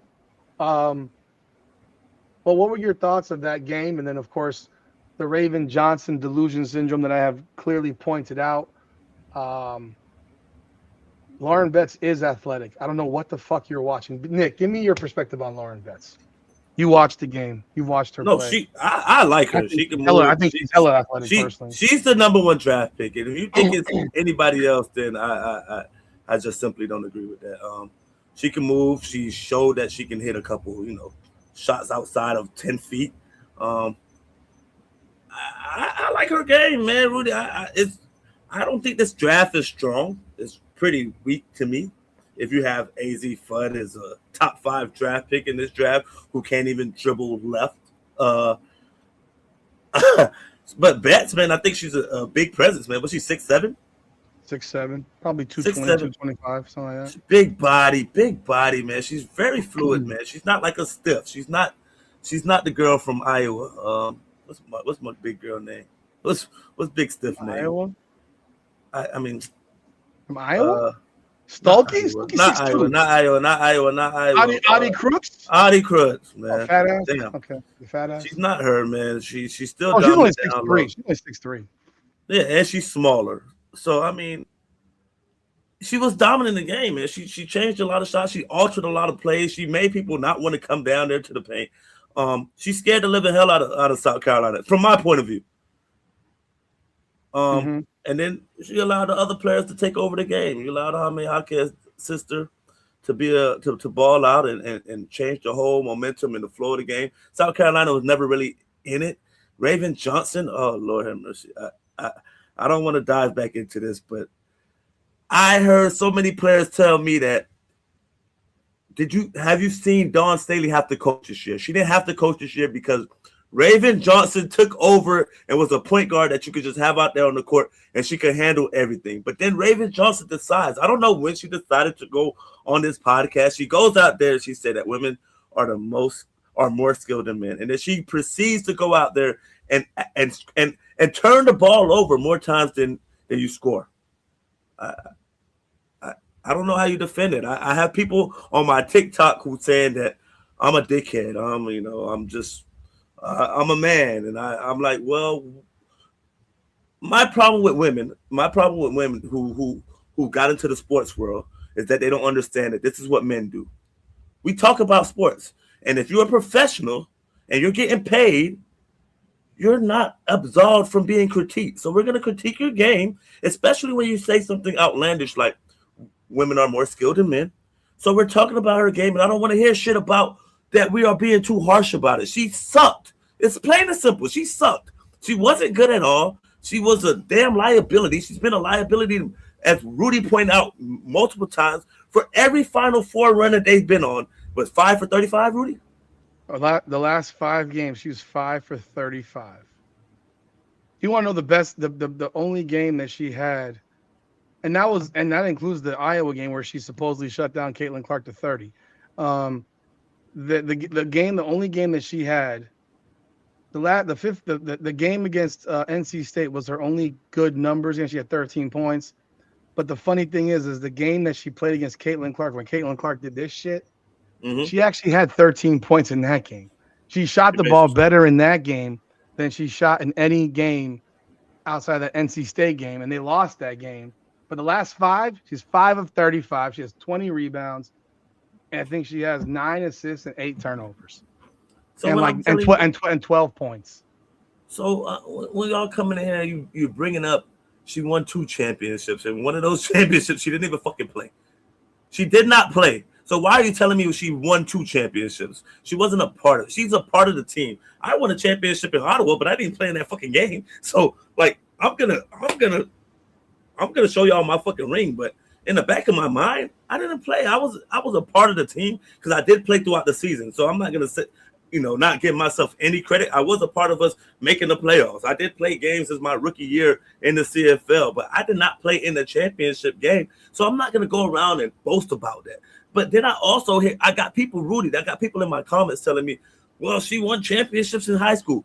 What does that have to do with the point now when I'm telling you that she sucks now and that her game is not going to translate to the next level of her being a professional at that level because she can't score. She can't do anything that's good. You're telling me that she's a defender. There's going to be plenty of defenders who can also score. This is not 1990 basketball where you have Avery Johnson out there averaging 8 points and be called a fucking general. That's not what basketball is nowadays. And even then, he was still a reliable player who came up in big moments and didn't score 2 points in the damn 3 points in the national championships and 2 points the week before. And she had a fast break layup. She didn't hit a shot. And this is what y'all are going to. This is the hill that you're dying on, the Raven Johnson hill. There's so many more hills out here that you can go out there and live a good, comfy life and make conversations and debate about that. But this hill right here, I'm not dying on that hill for anybody. And I'm gonna call this shit out because it's simple. It simply is what it is. Talking about I'm trying to get clicks for Raven Johnson. Y'all think I'm getting clicks and likes? You think I'm baiting people on the internet for fucking Raven Johnson? What does that get me? I'm just calling it is for what it is. I don't think the Raven Reese fans overlap because remember Raven went to South Carolina and South Carolina hates LSU and LSU hates South Carolina. I do not believe that those fans wholly overlap. There might be some, but I don't think a vast majority of them overlap like that. So I think that's actually not factual. I can't be sure, but I know that people from South Carolina don't like LSU and vice versa. So I don't think hold on, Rodney. Are we calling her a true general? Are we talking? I missed the earlier conversation. No, she's not. I mean, she's not. I mean, you just used the word general, like for Avery Johnson. No. So somebody, I miss true generals like Kid Sue Bird for women. I was just No, making she's sure not. that She's not at all. She's not at all that. No way in hell. She's not a general. First of all, you gotta make the players around you better. Let's not a point guard. let's not act like this girl is making the players around her better at point guard. They're Getting just people easy good. buckets. They're just really fucking good. They got 9 or 10 McDonald's All-Americans on this team. Some that don't even play. The girl that got McKeer 44 off the bench, that girl is going to be a star. Like watching her in the tournament, I don't know if you watched her or not. That girl won the game against TCU. She was big against TCU. She won the game against Connecticut. If they didn't have her, they don't win that game. She was the difference in that game. And then AZ Fudd looking like the typical role player on the road who can make jump shots at home and then misses them on the road. But that's the reason they won the game. Raven Johnson didn't do squat doodly do shit. She guarded Sarah Strong for 3 fucking minutes, was fouling her the entire time, and they weren't calling it. I got why Gino got pissed off at the end of the third. His team was getting mugged. And the fact of the matter is the replies from these fucking Carolina fans was, oh, they were shooting threes. I'm not talking about shooting fouls. They were getting fouled coming around curls.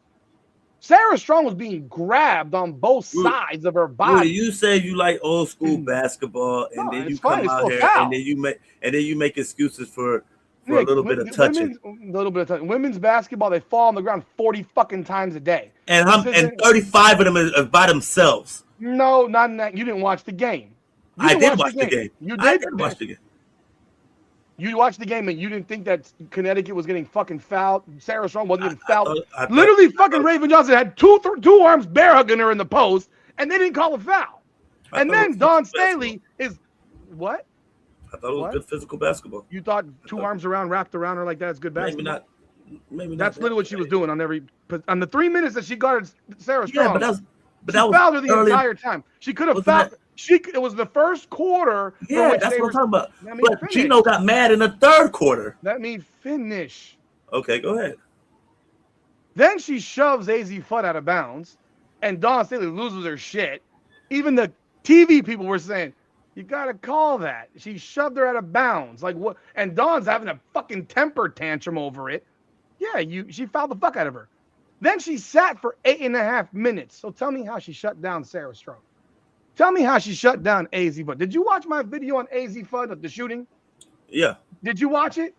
Yeah. She was guarding AZ Fudd twice on her shots. And in both situations, she got AZ Fudd had wide open fucking looks from fucking 14 and 10 feet.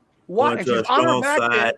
She's on her back hip. And she's got wide open looks. So she's raising up. That's an uncontested shot. Uncontested. Like, if I had looking at the rim and I got you're not even in sight. You didn't even get up off the floor.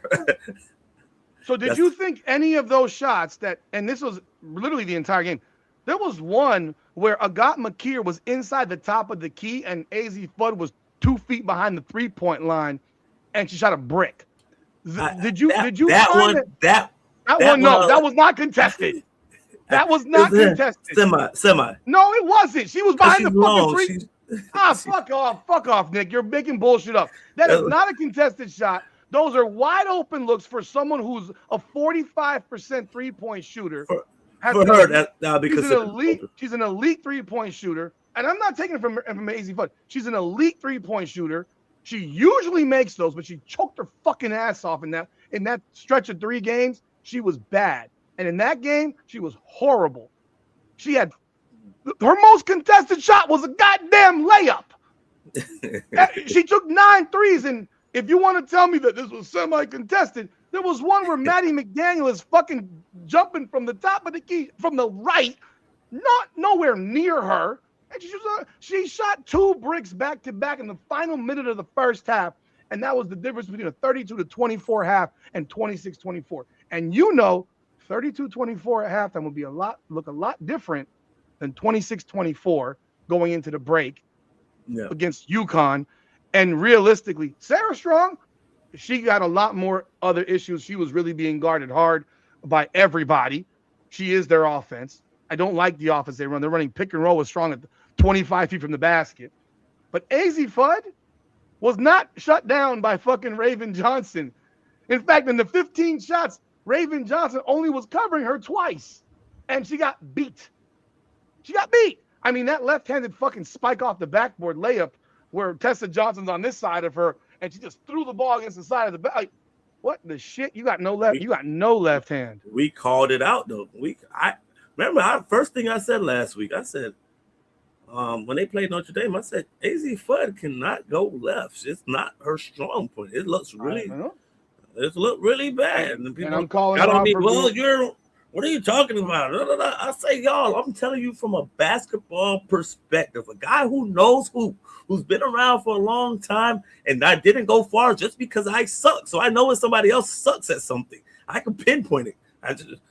She can't go left. That's her weakness. She goes right, and she gets her a little mid-range, or she's open for threes, but she has some concerns that I was worried about. And there goes. Lo and behold, she plays South Carolina, and she's a role player. But she's a role player. She's always been a role player. And like, I'm not going to sit here, like, even last year, she was most outstanding player, but she was the third option. Yeah. She's the third option because all the attention is on Paige Beckers and on Sarah Strong. Yeah. And I still thought the best player last year was Sarah Strong on their team. But AZ Fudd deservedly earned winning MOP because she played the best for 2 games. And she hit those perimeter shots. If she hits those perimeter shots against South Carolina, they win the game, and then they earn the opportunity to get their ass fucking destroyed by UCLA. Because I think UCLA, I mean, I know I picked UConn, but holy shit, UCLA was ready to kill people. I mean, what they did, that was so. Rudy, you might have inspired them, man. Maybe, like I said, I was on there. I was on the documentary. You was on the documentary. You might have inspired them, Rudy. And you know, it might have been you. You know who played like shit last year in that Final Four game? Gabriela Jaquez. She was horrible against UConn. Mm-hmm. And you saw her. She looked like Jaime out there. She was pit bull like a motherfucker. She was awesome. Like Jaime. And now people are going to completely overrate her and call her a top 10 player in the country who should be a top 10 pick. Like the fact that the problem that I also have with the WNBA that exists, but back to Raven Johnson before we're done with her, is the fan base will not criticize her. They will not criticize her. They'll sit here and watch her be terrible. Is that clueless or is that just being naive? It's cultish. It's crazy. And there's no logical reasoning behind it. Like at the very least, I can sit here and say that Angel Reese provides value. Yes. Raven Johnson provides no value. Zero value. Great value. To the other team. But don't not tell me she makes the name brand from Walmart. Great value. Like Dubu, she averaged 5 points, 4 assists, and 35% shooting last year. She improved this year. Yes. 50% shooting, 10 and 5. That's still a fucking mediocre ass role player. And you want to make her a top 10 pick in the WNBA? You know, I mean, a top 10 pick in the WNBA? I mean, good grief, this is insanity. It's insanity. Now, someone mentioned Kaylee Heckle, who was crying after she missed the layup. Look, man, I ain't gonna get mad at nobody. Hard, man. She plays her fucking ass off. She plays so hard. She missed the layup.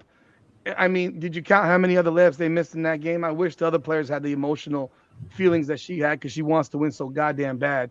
And I think it was really fucked up the way TV made it look like she's just a big ass crybaby on the court because she missed. The game was already over when she missed. Realistically, they're down 10 or 8 or 10, and the game was done. It was in the final minute. They weren't going to win the game, and you're showing her. Layup. It's the whole moment. It's the whole situation. Yeah. She made a couple mistakes. Undefeated. Let's go look at the men's benches where all these fucking dudes who don't even play are fucking crying like bitches. So who don't even play and they're crying like, bro, you need to get on the floor. Like, chill the fuck out. This girl was a. Did I ever cry after a loss? Like Nick, you never play for the national championship for the Final Four. I'm talking about I played for football championships. So I'm you just didn't cry the last one. You were brought in late. You didn't cry in that bullshit. So I'm trying to say the other one. No, the other one I was hurt. Damn. Yeah, so you didn't care. Your mentality was more like we if I had been here, we would have won. No. Damn, that's a lot more money though. shit. Oh, you were crying about money, then it wasn't about winning. It was about money. So, well, if I win, I'm getting money. What are you talking about? So again, you were crying about money, not about the fucking fact that you didn't win. It was well, that helps out. That's another couple months in the off season. I crying about money. It's okay. Did you cry after you lost to Blanche Healy in the regional final? Because y'all were favored to win that game. I think I might have. Yeah, that one was rough. Or it was hurt. It hurt. I might have cried the next day. Like I woke up at 5 a.m. in the morning, and I walked down into my middle school, and I worked on jump shots the whole day. I just shot the ball. That shit hurt, man. that was man. Yeah, you guys had you had like 20 plus fouls. They had like 3 the whole game. I remember lying on that damn foul count. It's like, you know what? I don't get. Sometimes the foul count thing where people want it to be average or the same. Sometimes I don't. I'm get not that. saying that. Well, I know. I get that. I was at that game. It was bad. I was at the game. I covered the game for the paper. We gotta ask. We gotta ask. You lost by like 10 or 14. We gotta ask. It was like a 5-point game, mostly It was a close game, and every time it was a foul call. There was foul after foul after foul after foul. It was a foul fest, and it was only one foul. Once we got the guards under control, we just couldn't. It was a one-sided foul fest. I mean, look, and so the thing with the South Carolina UConn game was, I understood the foul opinion because I'm watching the same game. You're grabbing us around curls. You're fouling us around curls, so we got no movement. And in the third quarter, I got 6 fouls and you got 0. Are we watching the same game? Or are we not? South Carolina is literally a physical fucking team, and they ain't fouling at all. They've committed 8 fouls the entire game. They got like 3 fouls the first minute of the next quarter. Yeah, and yes, they did after he fucking had a spaz attack, and and that got them to 8. So, and the team that plays that damn physical, it's hard to imagine. So I get it, but from the factor of the AZ FUD, if she just plays better, they win. Yeah, if she plays better, they win because her hitting threes changes what South Carolina does defensively. It takes out their defense. Yeah, it changes their defense. So, it changes their offense. It changes everything. It changes everything. So Raven Johnson, though, this whole thought process, they will never criticize her. And I've been on some South Carolina podcasts just to see what they got to say. Just I was interested in hearing it, not to comment, but I did get some comments on Facebook from some South Carolina people who just commented on, and it ended up on my algorithm. And I'm like, is anyone ever going to criticize this girl? I'm a South Carolina fan. My God, she sucks. And their reply on there was like, you know what the fuck you're talking about? She's amazing. I'm like, 2 championships. I was like, 2 championships. In high school. 2 championships. Yes, that was one of them. So she'll be in the Hall of Fame. High school. She'll be in the Hall of Fame ahead of Glenn Rice. So it's pitiful. It's pitiful.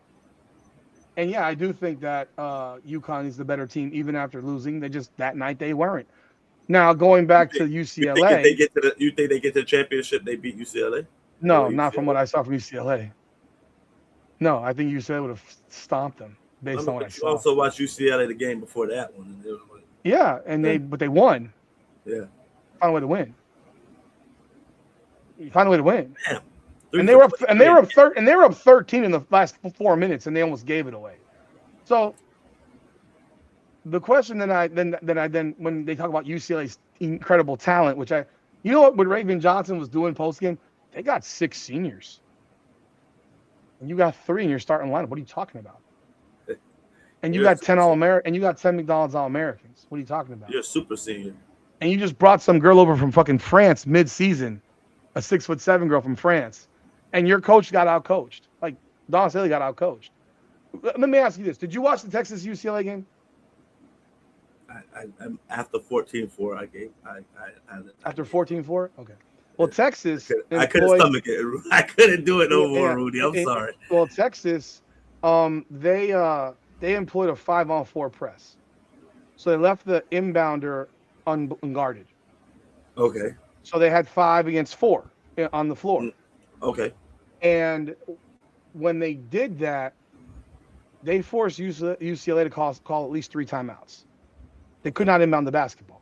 So they were like in man and doubling somebody, or just they were like doubling. They had 3-on-2 doubling down low, and girls can't throw a fucking football pass for shit. Mm-hmm.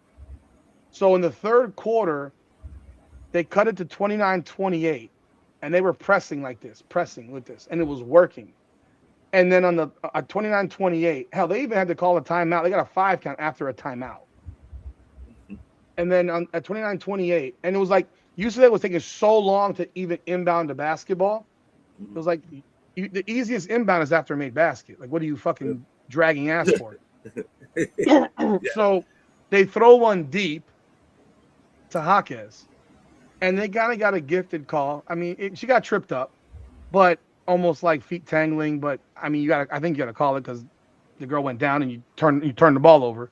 Mm-hmm. They call the foul, but it was one of those touchdown passes because they could not inbound the ball close because they're literally not running any screens at all. It's like you got Lauren Betts out there, run a fucking screen.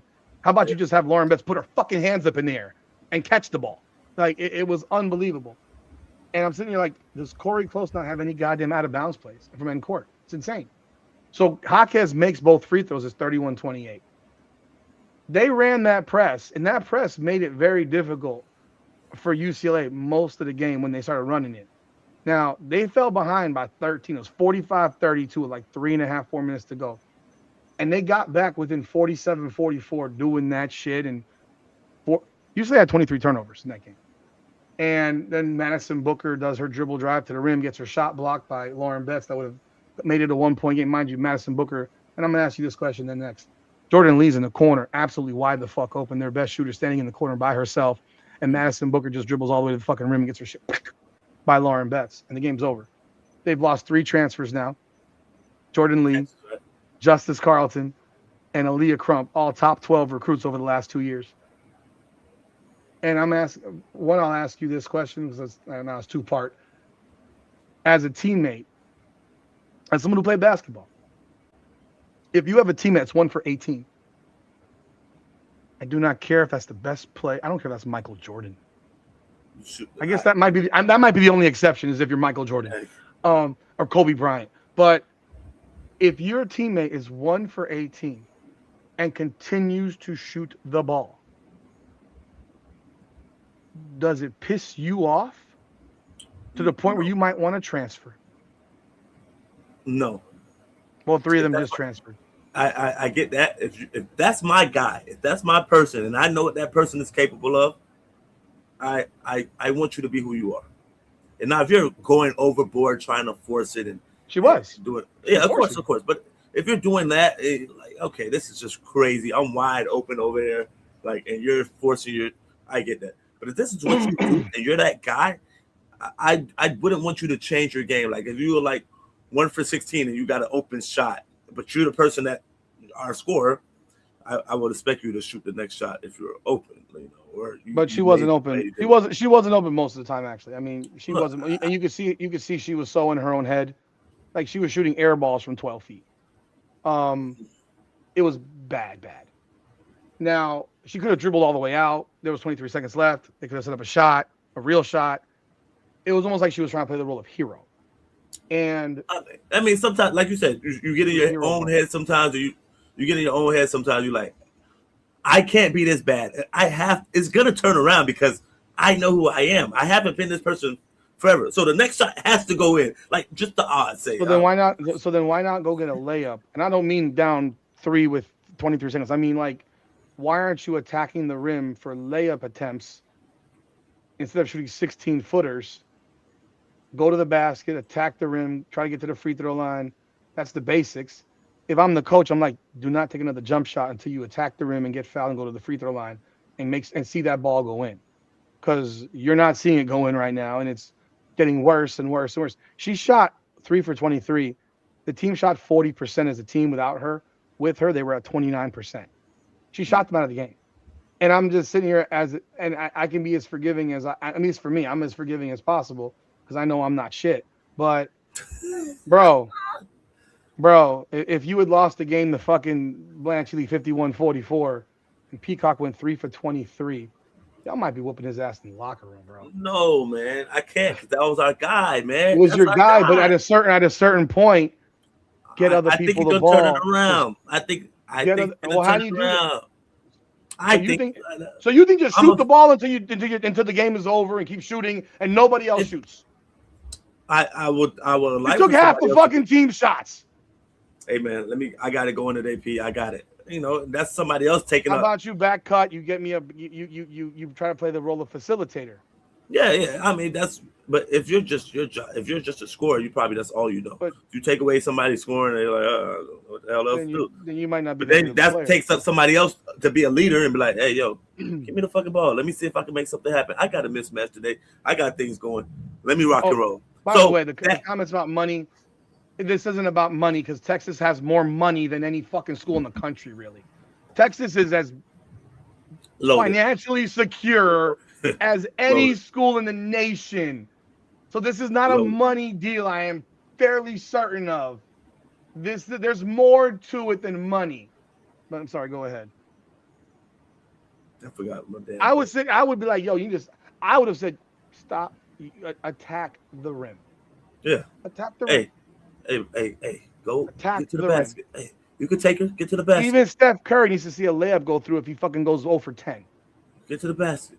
You know, but the whole point was let's get a switch for you. Let's get you on this person. Blah blah blah blah. She had Lauren Betts on her, and Lauren Betts scared the shit out of her.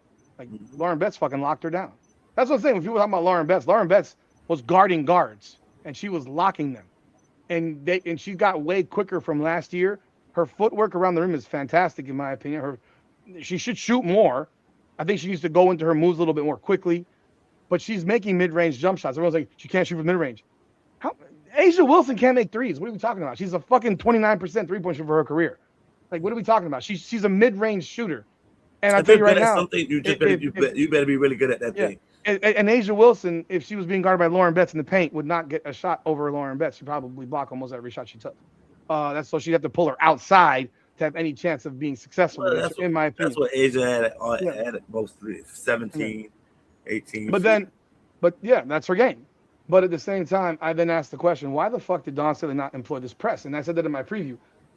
Press the fuck out of them. Do exactly what Texas did. Yeah. And they didn't do it at all. At all. They let them inbound the ball easy, dribble the ball. They had some faux pressure, faux man pressure, but no real pressure.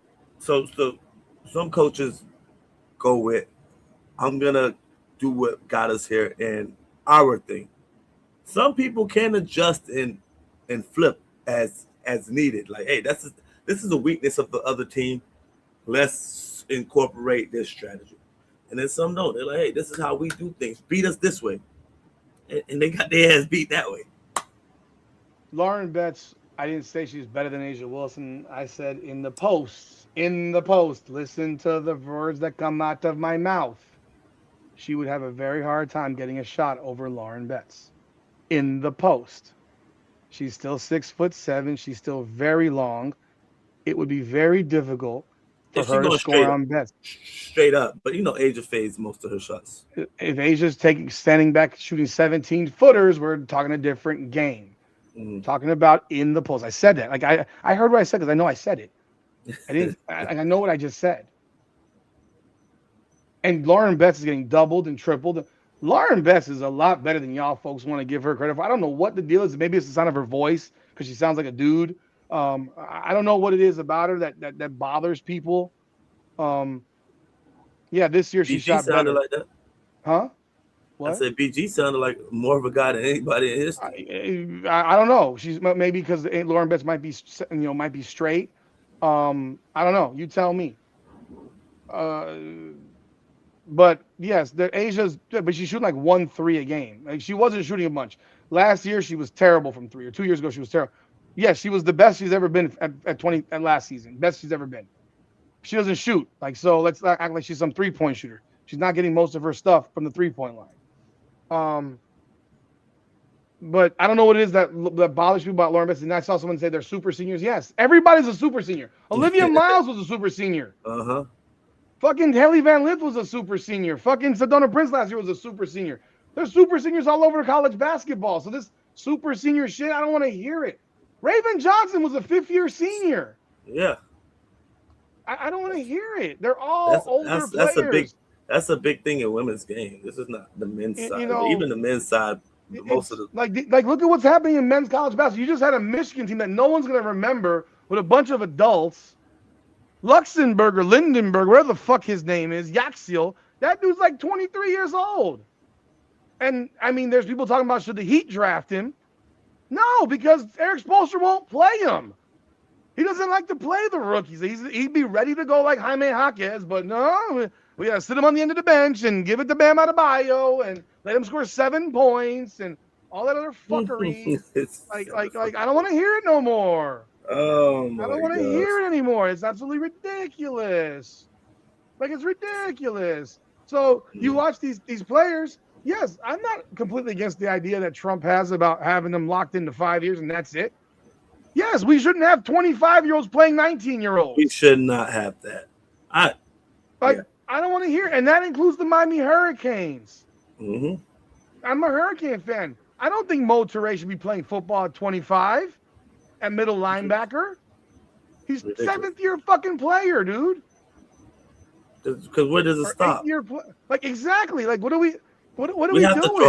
We have to draw a line at some point. If we, I guess you want to say this is professional, but it's still not professional. It's professional because Juju Watkins didn't beat nobody by herself. She had a fucking All-American on her team right next to her. Stop it. Mm-hmm. Kiki Irvin's a fucking All-American. And guess what? UCLA beat them in the fucking Big Ten championship. But they had a damn All-American right next to Juju Watkins.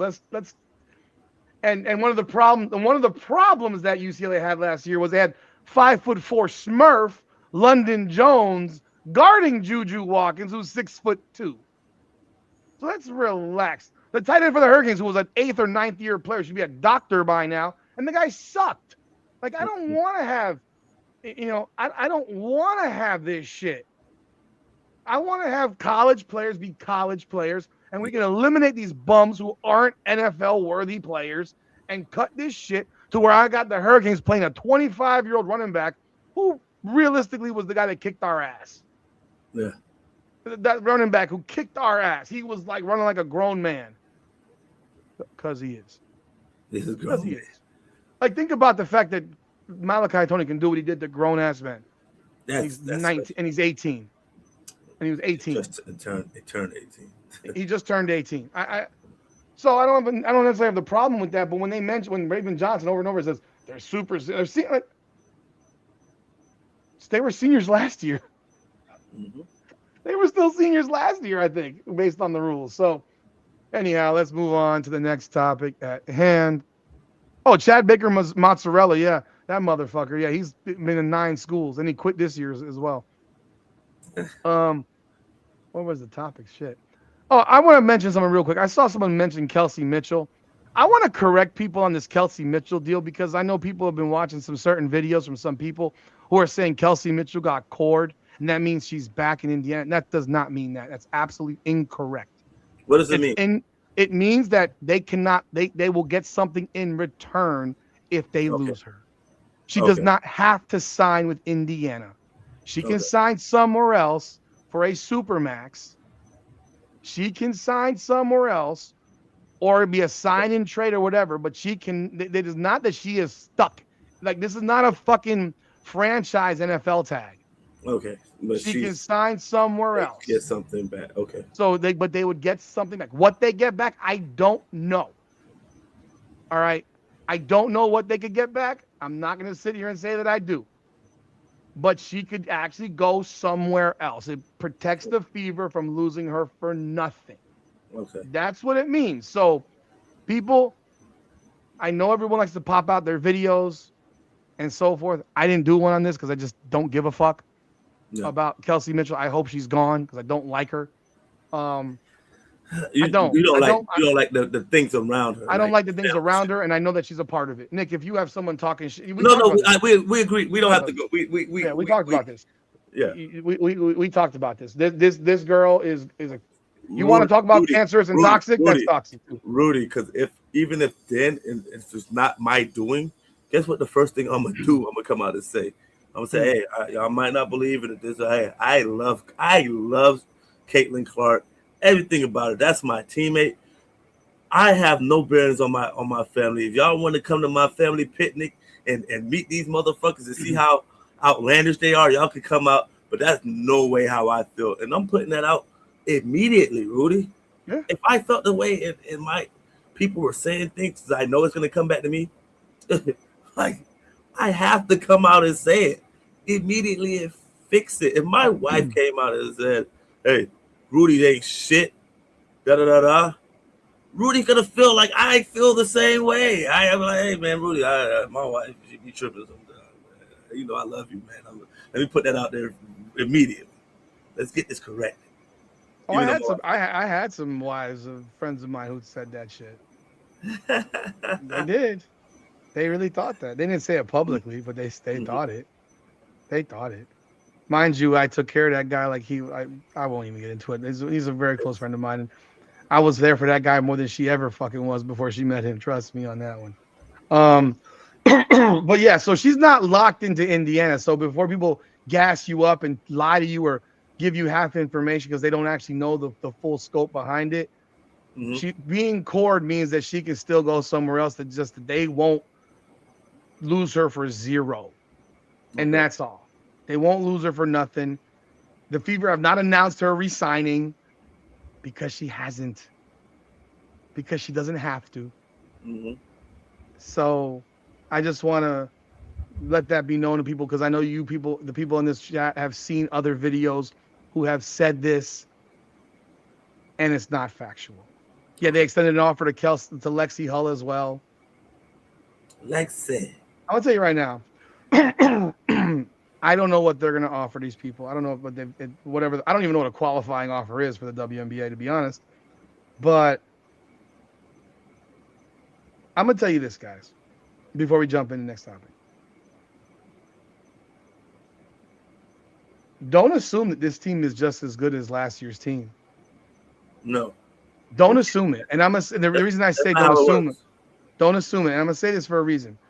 Last year's team had players that came in that no one had really scouted. They adjusted on the fly.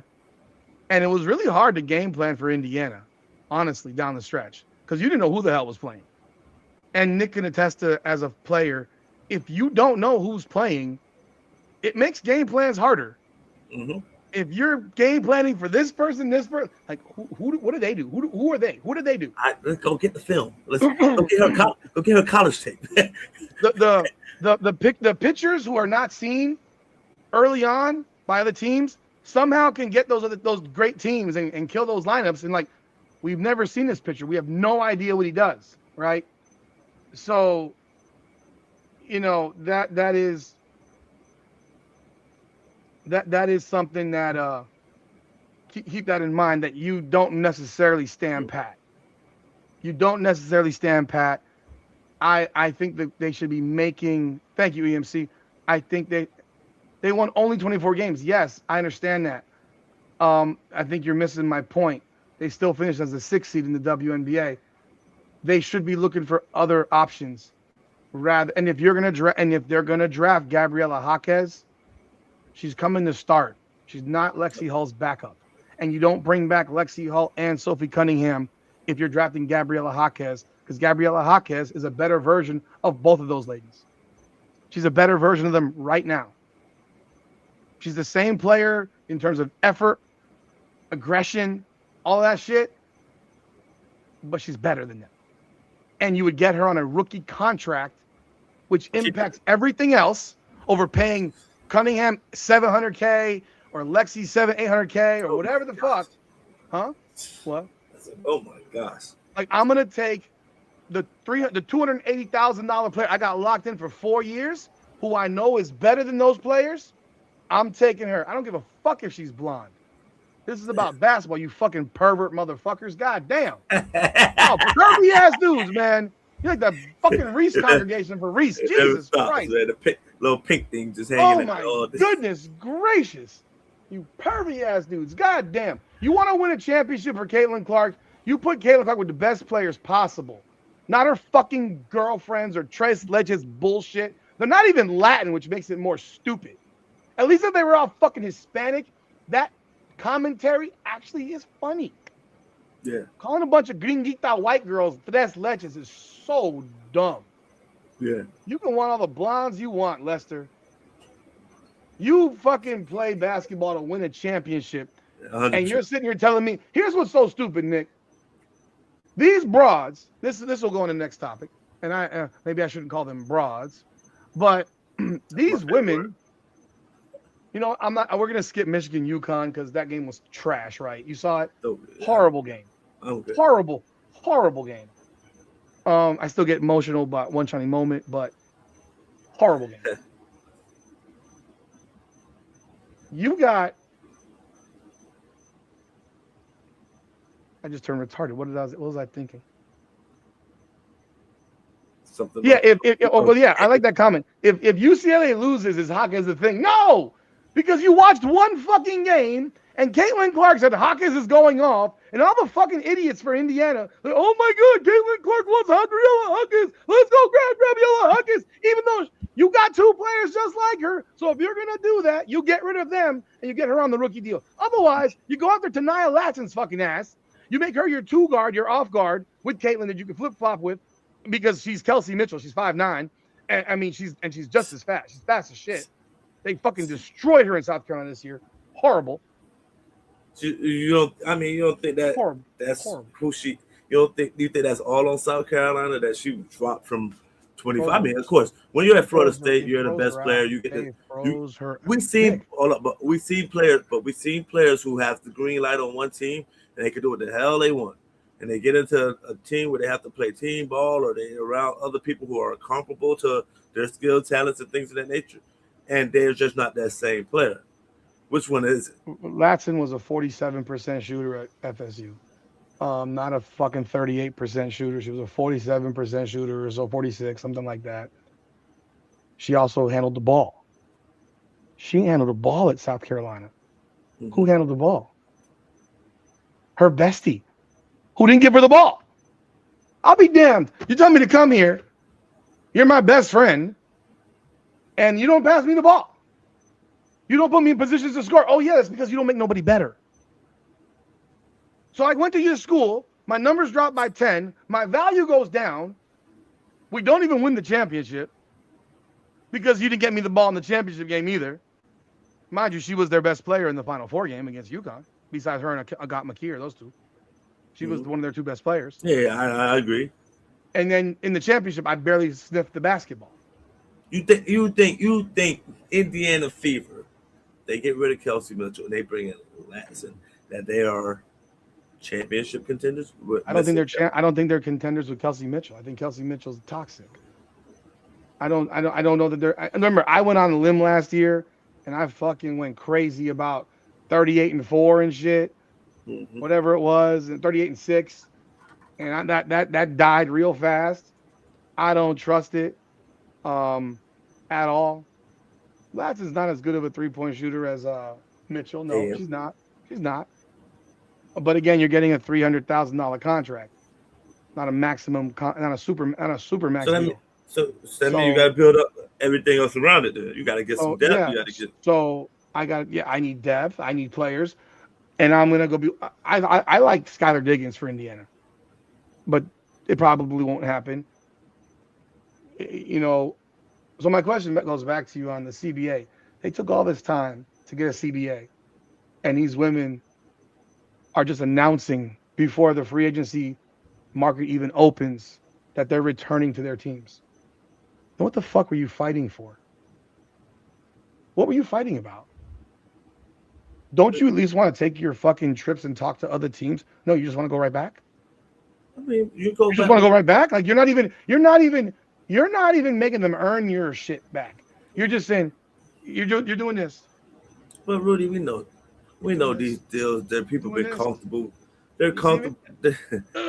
Take it, give me. Rudy, but these people are comfortable. I'm just opening my goddamn legs. But Rudy, these people are comfortable with their teams. You're gonna go back to what you're comfortable with first, unless you're just upset, and then you're gonna go test the market. But for the most part, you know, that's not how NBA players work. NBA players will go to the highest bidder, Nick. We know this. For the most part, yeah. NBA players go to the highest bidder. That you wanted money. So most of those players are going back. Are they not going back for the Nick? Let me ask you a question. Who do you think who do you, not what do you think will be done?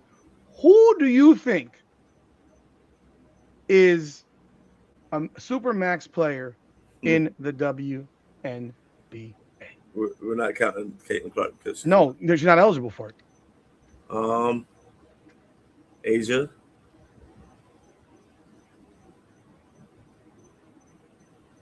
Feast. That's two. AT. I wouldn't. She's because she's getting a little older, but I mean, if we going by her production over the past couple of years and what she brings to the team, I would. So okay, I'll give you three. I don't think she is, but I wouldn't. I'm saying I wouldn't. She's 33 years old. You're gonna give her a 4-year supermax deal?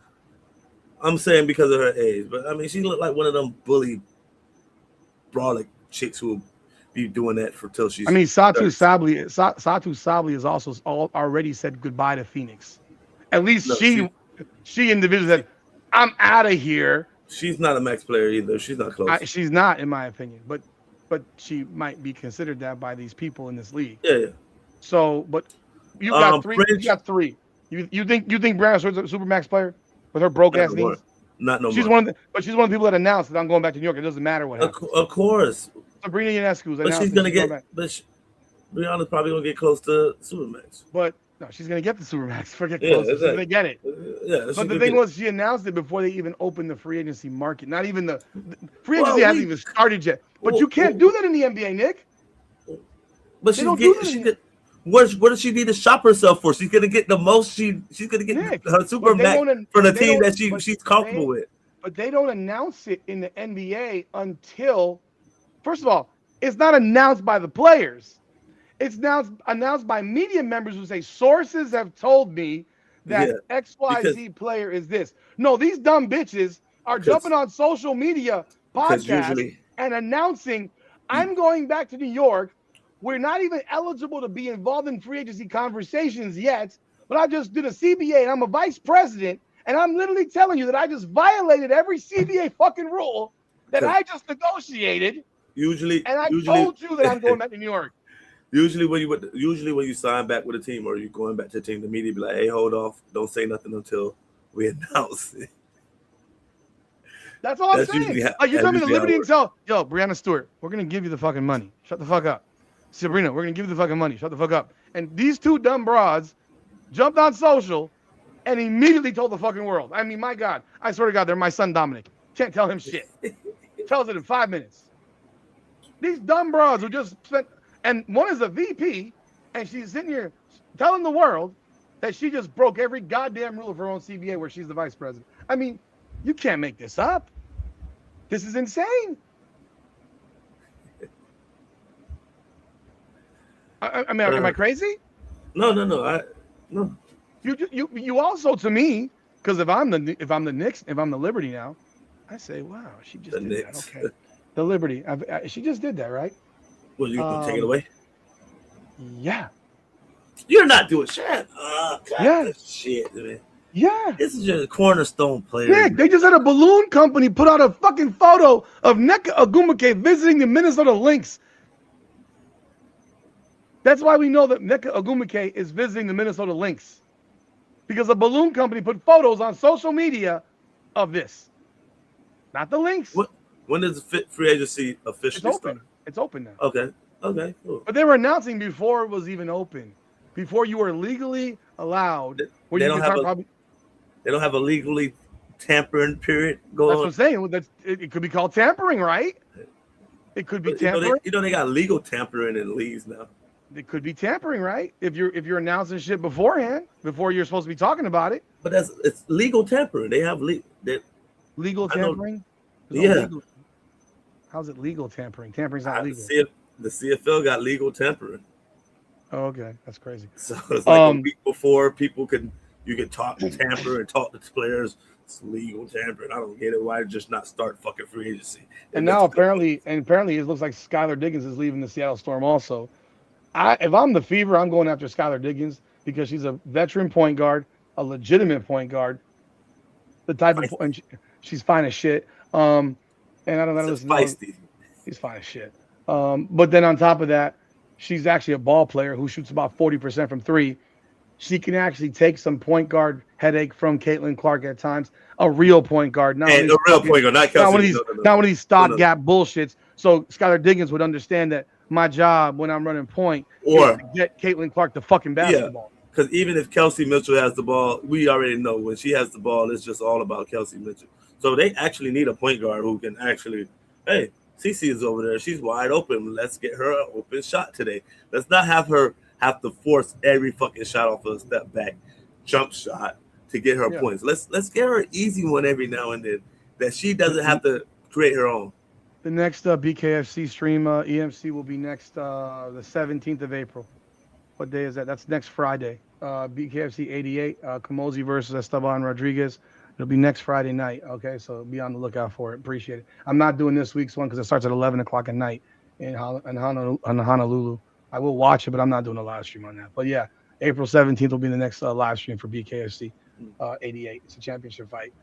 But yeah, I would be looking at Skylar Diggins. Like she's a legitimate point guard. You probably don't need to give her a long-term deal. She's 35. I'd give her a 1 year or 2 year deal. I don't think anyone's gonna give her a 4 year deal. She's not a max player. But again, so I asked you the question about max players. They fought for all this fucking max bullshit, and there's only really 3 players in your mind right now that are even worthy of it. But you're gonna see fucking 11 you're gonna see 15 of these broads get fucking super max deals or max deals. I mean, exactly. But that's nothing different in the NBA. We see a lot of people that's getting max contracts in the NBA or that aren't max players. Ayers, I keep it a buck, man. I don't bullshit around here. I want replacements. I want players that make you better. I don't know that Kelsey Mitchell is that player with especially with Stephanie White coaching this team. If she's on this team, you're gonna see all kinds of funky, weird shit that will potentially prevent Caitlin from maximizing her ability. I'll tell you this again. There are options.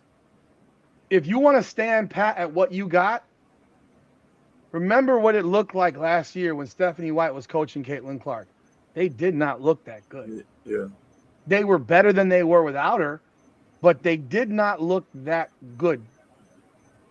And they didn't have, and what kills me is they didn't have the players on the team that were part of the reason, in fact, a large part of the reason that they got where they got. Odyssey Sims, I would bring her back. I like her. I would bring her back. I would bring back Ari McDonald. Ari McDonald will be my third point guard.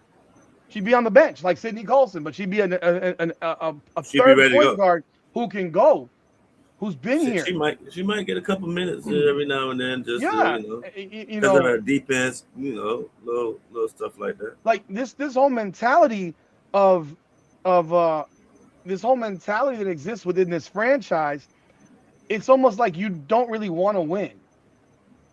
We gotta see. If you really want to win, you got to be willing to sacrifice shit that you like. Well, you got to wait and see, Rudy. You can't just say they don't want to win yet. You got to see the move that they make. I'm talking about the fans. Oh, okay. The fans just want to stay pat and keep bringing back Lexi Hall, bring back Sophie Cunningham, bring back Kelsey Mitchell. Some don't want Mitchell, but I know they don't want. They don't want Natasha Howard. I know that one. They would never trade Aaliyah Boston. Like they would never want to do it. Like, what are you talking about? The Miami Dolphins just threw away $100 million to rid themselves of dog shit and dead cap money in hopes of becoming a better franchise. You give away, you trade players you guys all jumped on board on this Angel Reese shit. Oh, they wanted to get rid of her so bad. Yeah, they did. They wanted to get rid of her. That they literally spread their legs and took it, and then offered her a place to go, not where they want her to go, because the report was that there were 4 teams that they presented to her, and she picked Atlanta. I mean, you got to be some level of incompetent. You're not even a good enough franchise to do that shit. Dude, give me a break. I'm sending your ass to we need every asset that's top notch possible. I'm sending you to fucking Dallas. I'm grabbing the number 1 pick in the draft, and I'm taking Lauren fucking Betts. Like, what are you talking about? Like this is what I'm doing, and I'm dumping Camila Cardoso's ass. Like, that's what I'm doing. So you can't run it both ways. You can't run it both ways. You gotta find people that fit, and that doesn't mean you go hire every goddamn Iowa basketball player. It doesn't mean you're bringing Hannah Stuelke and Gabby Marshall and Kate Martin and Kylie Forback and every fucking bum from Iowa. Run it back. 2024 all over again, man. Let's do it, baby. What's wrong with that? Well, that 2023. Whichever year that was. It was both years. 24. Okay, let's go. You're I'm a Yankees fan. I'm going to tell you right now. They're going to be up and down the court, Rudy. Aaron Judge got hurt or got traded, I would be very, very sad. And you want to know what would happen the next time we see Aaron Judge? Throw the ball at his fucking head. Throw it at his fucking head. Throw it at his head. Or I would be more like, let him go. Let him if he signed somewhere else. Because if we traded him, then they were responsible. Yeah, that means you did it. You don't got to trade on these girls. They're all fucking free agents. Let them go. Let them go. You know, you're making it seem like they got to even trade him. No, just let their asses go. Mm-hmm. Let them go. Because Aaron Judge, if he fucking up as a free agent, I'd want to fucking slice his throat. But if we traded him, I might be a little bit butthurt about it. You know, that would make me a little bit butthurt. You know, like I got anally probed. That would suck. But, you know, Tyreek Hill, fuck him. He's gone. Get the fuck out. Yeah, get out of here. It didn't work. Jalen Waddle, deuces. I'm a Dolphins fan. Everybody must go. Bye, bitch. Only person that Rudy was heard about was Jimmy Butler. I was heard about Dwayne Wade. And Jimmy and Wade. When Miami let Dwayne Wade go, when he signed as a free agent, I was so mad. I'm like, you can't be serious. We're not going to give this guy $2 million more, but we're paying Hassan Whiteside. I mean, seriously? And yeah, Jimmy Butler hurts my soul. Like, I don't care that he's hurt. That shit hurts my soul. That shit is the dumbest thing I think we've ever done. I don't give a damn. We are still the fucking we're not even the 8th or 7th playing team. We're the 10th one now. We're the 10th one now. And all the trades that we made for guys that don't even are hurt half. Andrew Wiggins is injured as much as Jimmy Butler. Norman Powell's injured as much as Jimmy Butler. I mean, Kelly Ware don't even play. They don't even play. Tyler Heroes missed more games than Jimmy Butler. Again. He might have missed more games than him this year, and Jimmy Butler's been out for. And he blew his ACL. It wasn't like Jimmy Butler had a regular knee injury. He just blew his ACL. Like, this wasn't like a knee sprain, you know? In the past, it was like little nagging, stupid shit. His hip or his back. It was pain, love. Yeah, like pain. He blew his ACL. And, you know, the funny thing is that Steph Curry ain't played much of this season either, and no one says anything about it. No words about Steph Curry missing pretty much the entire year. But I just think that you have to be willing to give up shit to get better. And if your girl is really Caitlin Clark, it don't mean fuck all to trade everybody around her because she's still the fucking center of the damn franchise. But you still want a chance to win the championship. So yes, but you can trade them all. You feel like if you feel like the roster you had last year, if you had Caitlin, you win the championship last year. No, because you didn't have that roster, Nick. When they started that season last year. No, I mean, I'm talking about. I mean, at the beginning, we thought that roster was good enough. I thought it was good enough. But then they brought in all these other players to replace her. Yeah, but then once you saw how they were playing, you were like, well, once you saw how they were playing in the addition, you're like, oh, Aaron McDonald. You get McDonald. But you signed Sydney Colson. You let Erica Wheeler go, but you signed Sydney Colson, and then you didn't sign Aaron McDonald until Caitlin got hurt. And then you fumbled the whole Caitlin injury thing. We all know that. Cover up as hell to keep ticket sales. And then you bring in Odyssey Sims. You bring in Chloe Bibby, and then she gets hurt. Like, you bring in all these players. They weren't part of the team. They weren't part of the roster. If you had all those players at the beginning of the year with Caitlin Clark, I think Caitlin Clark is probably in a way better situation. Or maybe they're not rushing her ass back because they didn't have nobody to put on the court because she should never have played that stupid exhibition game. She should never have been brought back that fast. She was clearly hurt before we started, and they should have waited until she was okay. And they made the injury worse with that fucking incompetent decision-making by their monkeys in charge. And then you build around her. She's your girl. You build around her. Yeah, 100%. So if that means you dump Kelsey Mitchell to bring in a more, I don't know, sane human being next to her, who's gonna remember it ain't your team, it's mine. And if I gotta trade Aaliyah Boston to go get me Angel Reese, I'm dead ass. Although that's the problem with that trade, and I will say there's a problem, is that Aaliyah Boston's a center and Reese is really a power forward. So that's the one issue.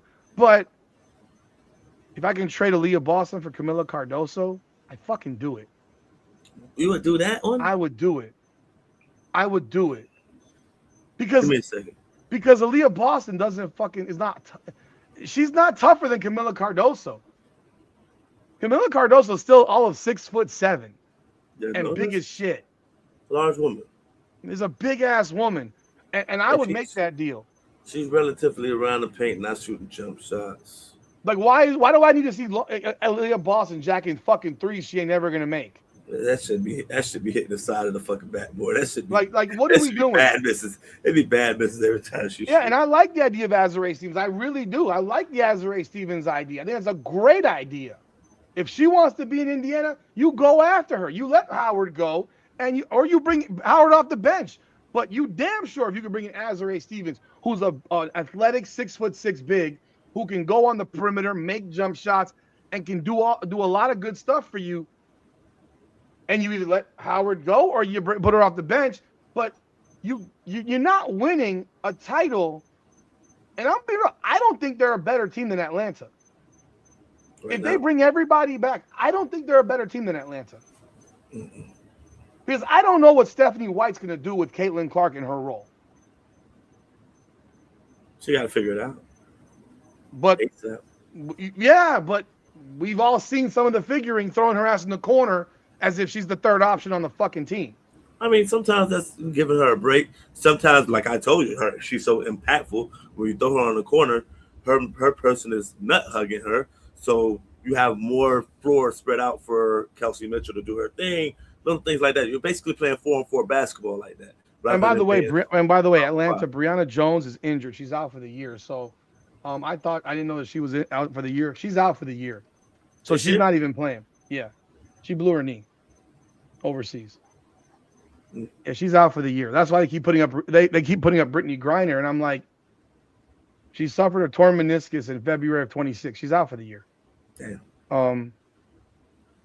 It says she's expected to recover in time, but no, that's not what I'm hearing, what I've read. If she's able to play, then they're really big. Then Atlanta is. See, I had someone else say that Brianna Jones is out for the year. If she's able to play, and she's good, because women heal differently than men. Torn meniscus on a man, you're back in 6 to 8 weeks. Torn meniscus on a woman, you fucking don't know. It's fine. She's a big girl, but if she's able to play, that Atlanta team is massive. Like, they're huge. And yeah, they did. Indiana found a way to win that series last year. We all know who the better team was. What's Jordan Canada's injury? Let me see. Jordan Canada injury. She suffered a right hamstring. No,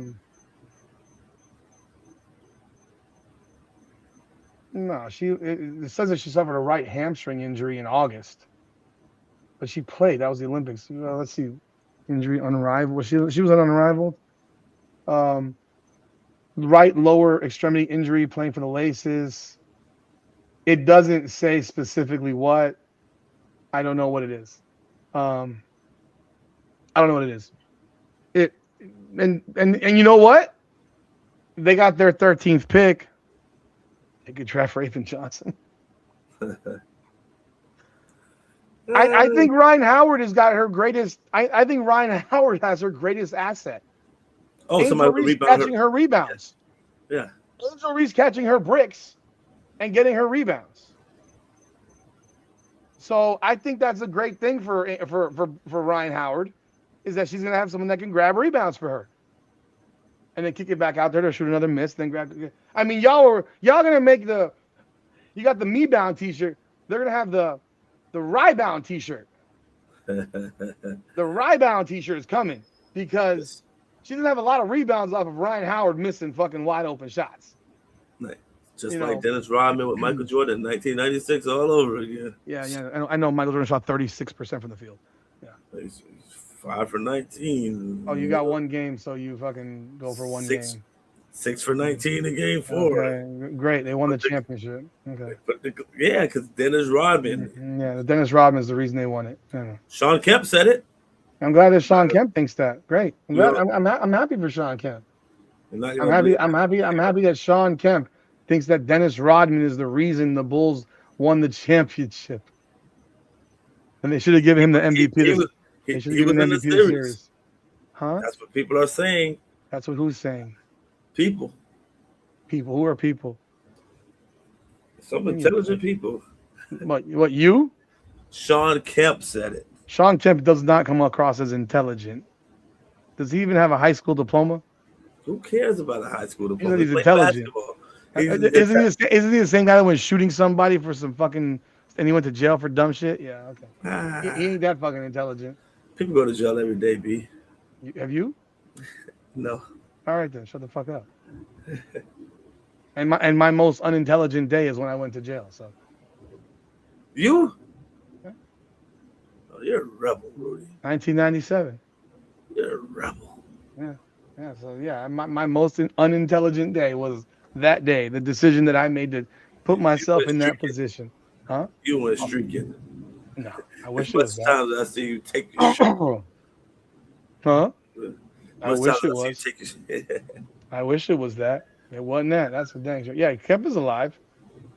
Yeah, he's alive. He's got a wagon on him. Yeah. So, let me get your thoughts on this. So, we could go into the transfer portal for a second. What do you think of this transfer portal for women's basketball? And I mean, it goes on in men's as well, but there's over 1,300 players in the transfer portal right now. You got players that average 1 point per game at the mid-major schools in the portal. Like, where the fuck are you going to a D2 school? Like, where are you going, averaging 1 point per game? A new day and age, man. It's just what it is, man. We keep trying to complain about it, man. It's just until they make a change where you only get to transfer one time, it's just going to be what it is. And then even when you make that change, they're going to go into courts and they're going to fight it and they'll uplift it again. They'll take it away because it's just what it is, Rudy, man. People can transfer. You can go to different schools. It's professional basketball now. But even in professional basketball and sports, you are held to contracts. And obviously in college, you're not held to contracts. And I can see both sides of it. You're going to say, Nick, you be on the fence. I can see both sides of it. Like, you can get rid of me after 1 year, so why can't I leave after 1 year? Mm-hmm. Well, it looks like South Carolina is emerging as a strong contender for Kimora Johnson out of Virginia. She averaged 19 a game for Virginia. He needs some scores in South Carolina. That shit. Yeah, she's a 5'7" guard. But I guess the question then becomes like, what happens to these players who don't get signed? Go home. Go home. Go to D2, go to NAIA, go to D3s. You go there for a year until you find somebody who likes you as much as you loved yourself to hop in the portal. That's just what it is. It ain't fair, but it is what it is, man. You made a decision. You got Tennessee lost their entire team. Their entire team. And they'll fill up the entire roster with other players. With lower level scrubs. Well, you called out UCLA for this shit last year. They ended up in the championship. But I called them out for what? I called out for them losing a bunch of freshmen. They didn't lose their whole team. They brought back 6 seniors, as you can see. Yeah. They brought back 6 seniors. They just their freshmen didn't play all that much, and they all bailed. So. Raymond Johnson returned for 12 seasons. I'm trying to keep up with this shit. And like tomorrow night, I'm doing a podcast with this podcast called The Mid Majors. These two ladies that play Division I basketball at Tennessee Tech and at Morehead State. Oh, I got to tune in for this shit. Oh yeah, you need to come check it out. I messaged them and reached out if they wanted to come on board, and I watched them. They're entertaining. They have a different perspective. They're women who played Division I basketball. Exactly.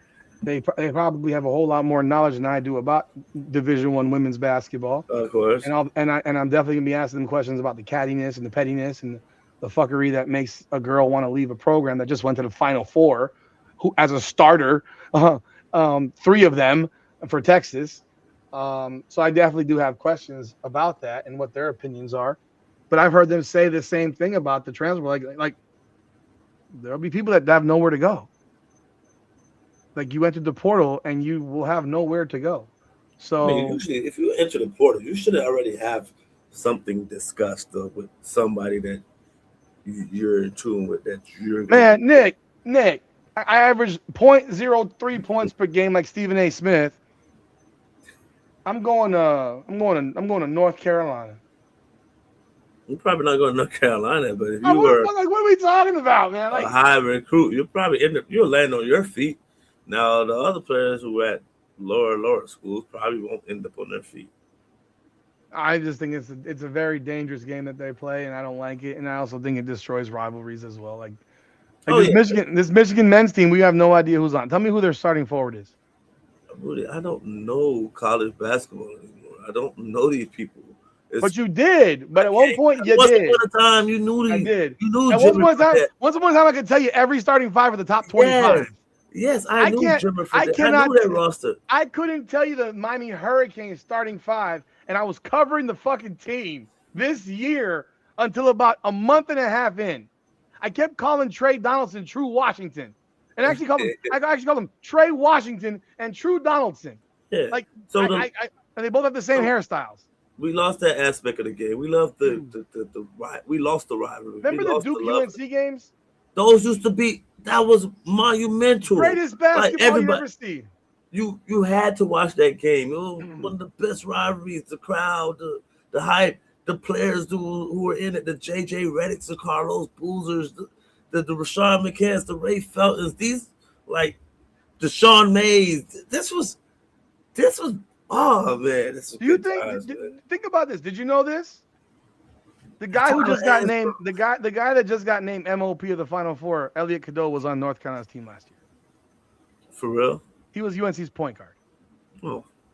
And he bailed after 2 years, with Hubert Davis still coaching the team. He played in a national championship game. Oh. Or did he? I don't know if he played or not. That was the year after. But he was part of a UNC team that was a top team in the country as a freshman. He's a really good player. He gets named MOP. He has another year at Michigan. It's just crazy, bro. It's absolutely fucking crazy. Rashawn McCants is getting Kobe 81 straight out the mud. It's crazy, bro. But let's jump on this one here. You might have I want to hear your opinion on this. So we got 2 more topics, but after this, and we won't keep them all night. But let's talk about. Hold on a second. I'm doing a live. Who are you talking to like that, Rudy? Who do you think? You better not be talking to your wife like that. You're gonna be sleeping right there in that damn. Who cares? I sleep there a lot. Tough guy. I sleep there a lot. I'm on a live right now. What the fuck? God dang. Tell me to buy something. You buy the goddamn thing. Sheesh, I'll get it. God dang. All right. What do you think of the NFL draft and players going to the NFL draft event if you are expected to be the number 1 pick in the draft? Fernando Mendoza has reportedly stated he is not going to the NFL draft, despite everyone expecting him to be the first pick in the draft. This is obviously a new thing. It's a thing that we have seen with Trevor Lawrence, who's also a fruitcake. But if you were expecting to be the number 1 pick in the draft, Nick, would you miss being at the NFL draft and having that opportunity, that once in a lifetime that will never ever happen again, to cross that stage, get your jersey? I don't give a fuck about Roger Goodell and the dumbass chest bumps, but you and every lineman seems to hug him like they fucking are hugging their daddy. Maybe he is. Maybe because maybe they don't know their daddy. It could be possibly. That's what made them make the league. But what do you think of the fact that Fernando Mendoza is not going to be at the draft as the number one pick, as literally the face of the draft? What are your thoughts to that? So my perspective on things. So I don't give. No, that's what I don't. I really don't, because I think you're going to say some shit the opposite of what I think. But yeah, I don't give a damn, Rudy. But me personally, I'm showing up. I want that moment. I earned that moment. I am the number one draft pick. There's other people that feel differently. I want to be around my families. My family could come here. We can go celebrate. This is the biggest day of my life. This is the stage that is for. This has been going on for a long time. This is what you do. This is what you fucking do. Like, this is what comes with it. This comes with the territory of the sports. You're going to be required to do a lot of engagements that you don't want to do. So why start that now when it's just a simple, you go there on a free vacation, you bring your family, you enjoy the night, you celebrate, and you could literally leave the next day and go back home and do what you want to do and celebrate with friends and family the next day. I'm not gonna go to my natural thing, what I do, where I'm like, he wants to be around his family, enjoy life, he can do whatever the fuck he want to do. I'm actually gonna be a nice human being and give you a nice corporate good guy answer today, man. I'll do it, Rudy. I'm not missing that moment. I think there's certain things in your life that you only get one opportunity to do. And you're never gonna get another opportunity to do it. No, you can never be. You're never gonna have a second high school graduation. And I know for some people that's an expectation. You should graduate from high school.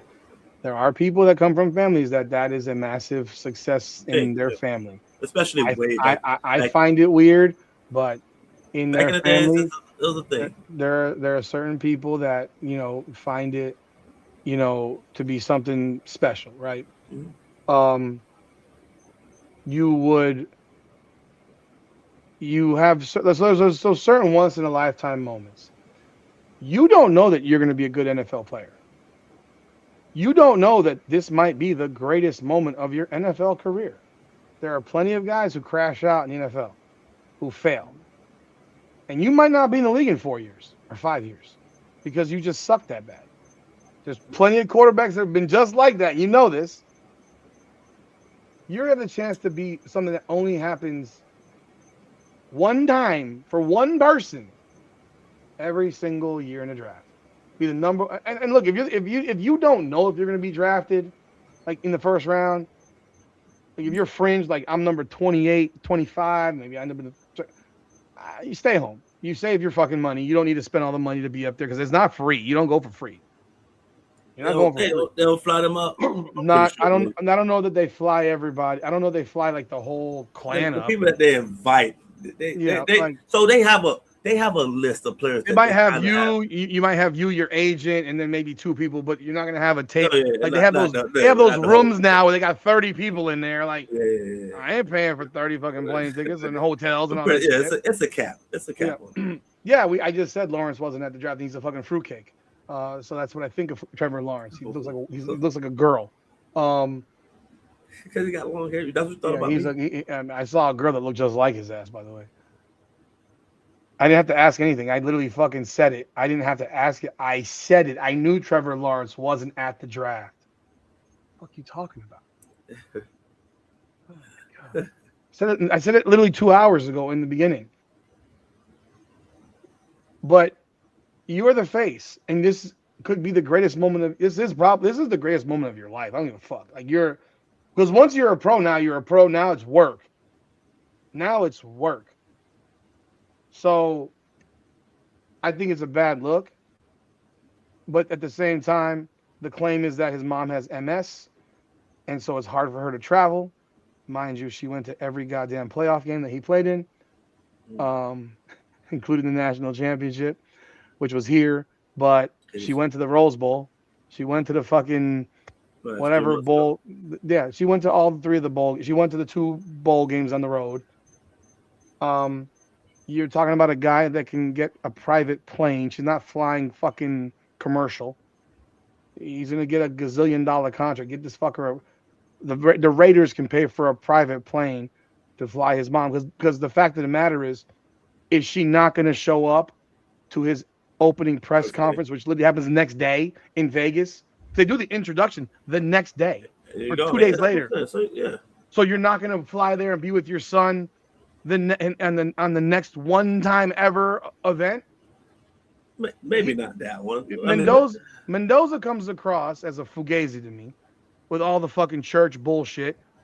You played Columbus. Whoa. You know what Columbus is. Well, I know he's not on his Jaden Ivey fucking tip. I don't want to hear that shit. Not this early. He's not taking he's not taking diamond encrusted fucking watches and pendants that are being given to him at the fucking national championship. He might be on the street corner with Jaden Ivey next tomorrow. Get the fuck out of here. Like, do not give me that shit. He doesn't even speak real Spanish.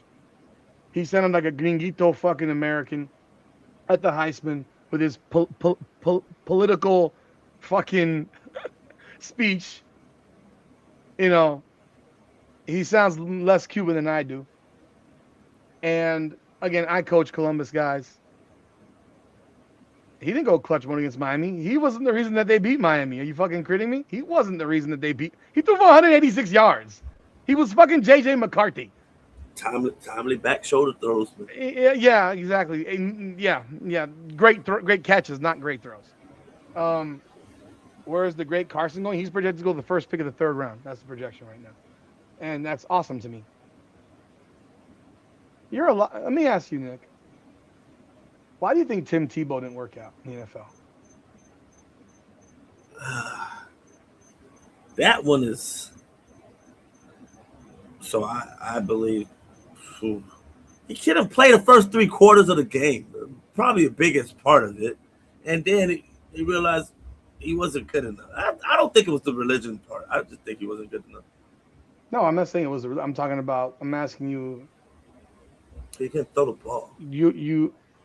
Did you ever have a Jesus preacher in your locker room? Yes. Was it your quarterback?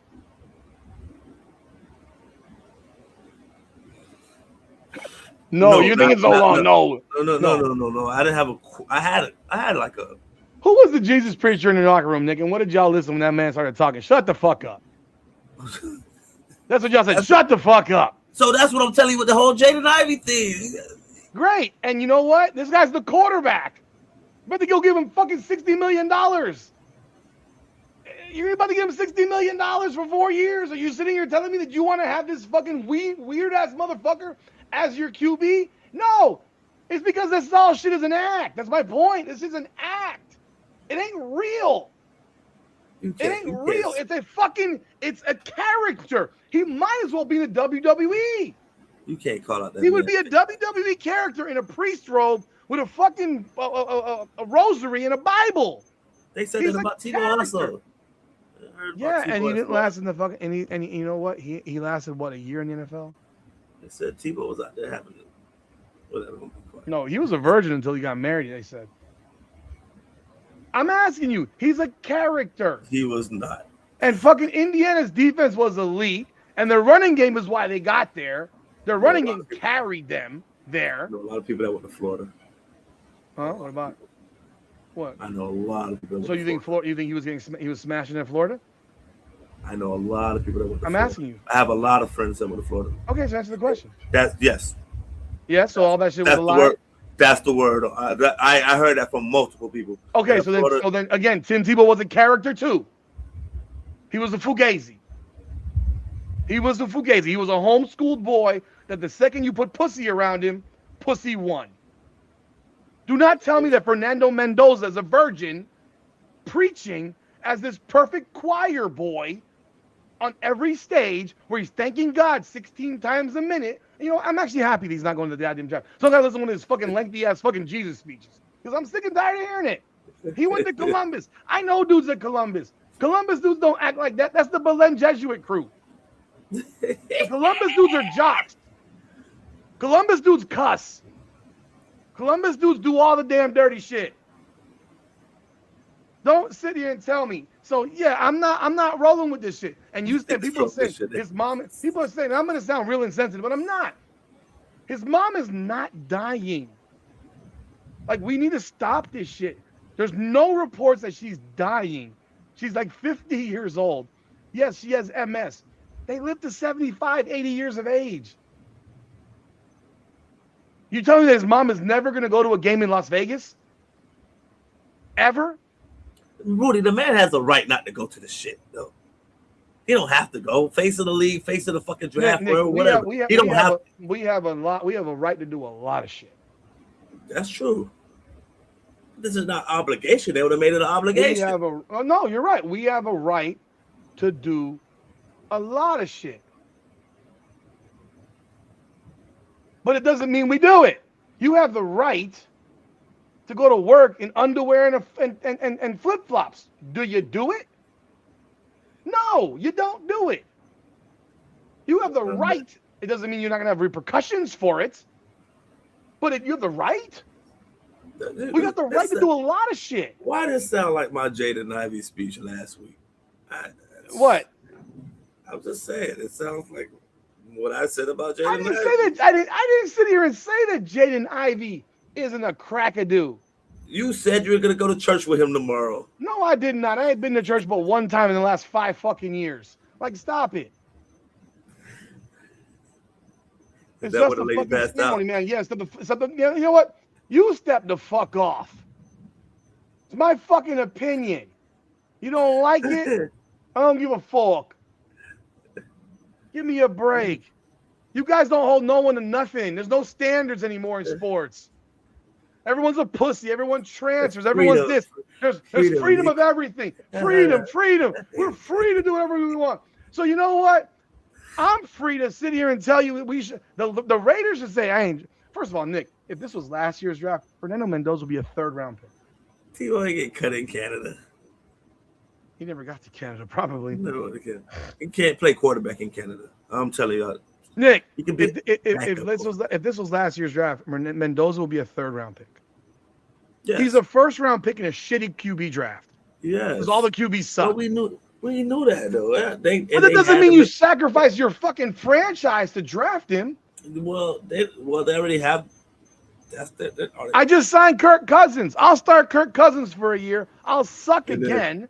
And then I'll get the quarterback. And then I'll go get Darian Mensa or Julian Sayin. The only reason that Mendoza was the Heisman winner was because Indiana won that game over Ohio State. Because if Ohio State had won that game, Julian Sayin would have been the Heisman. And realistically, the Heisman should have been Darian Mensa.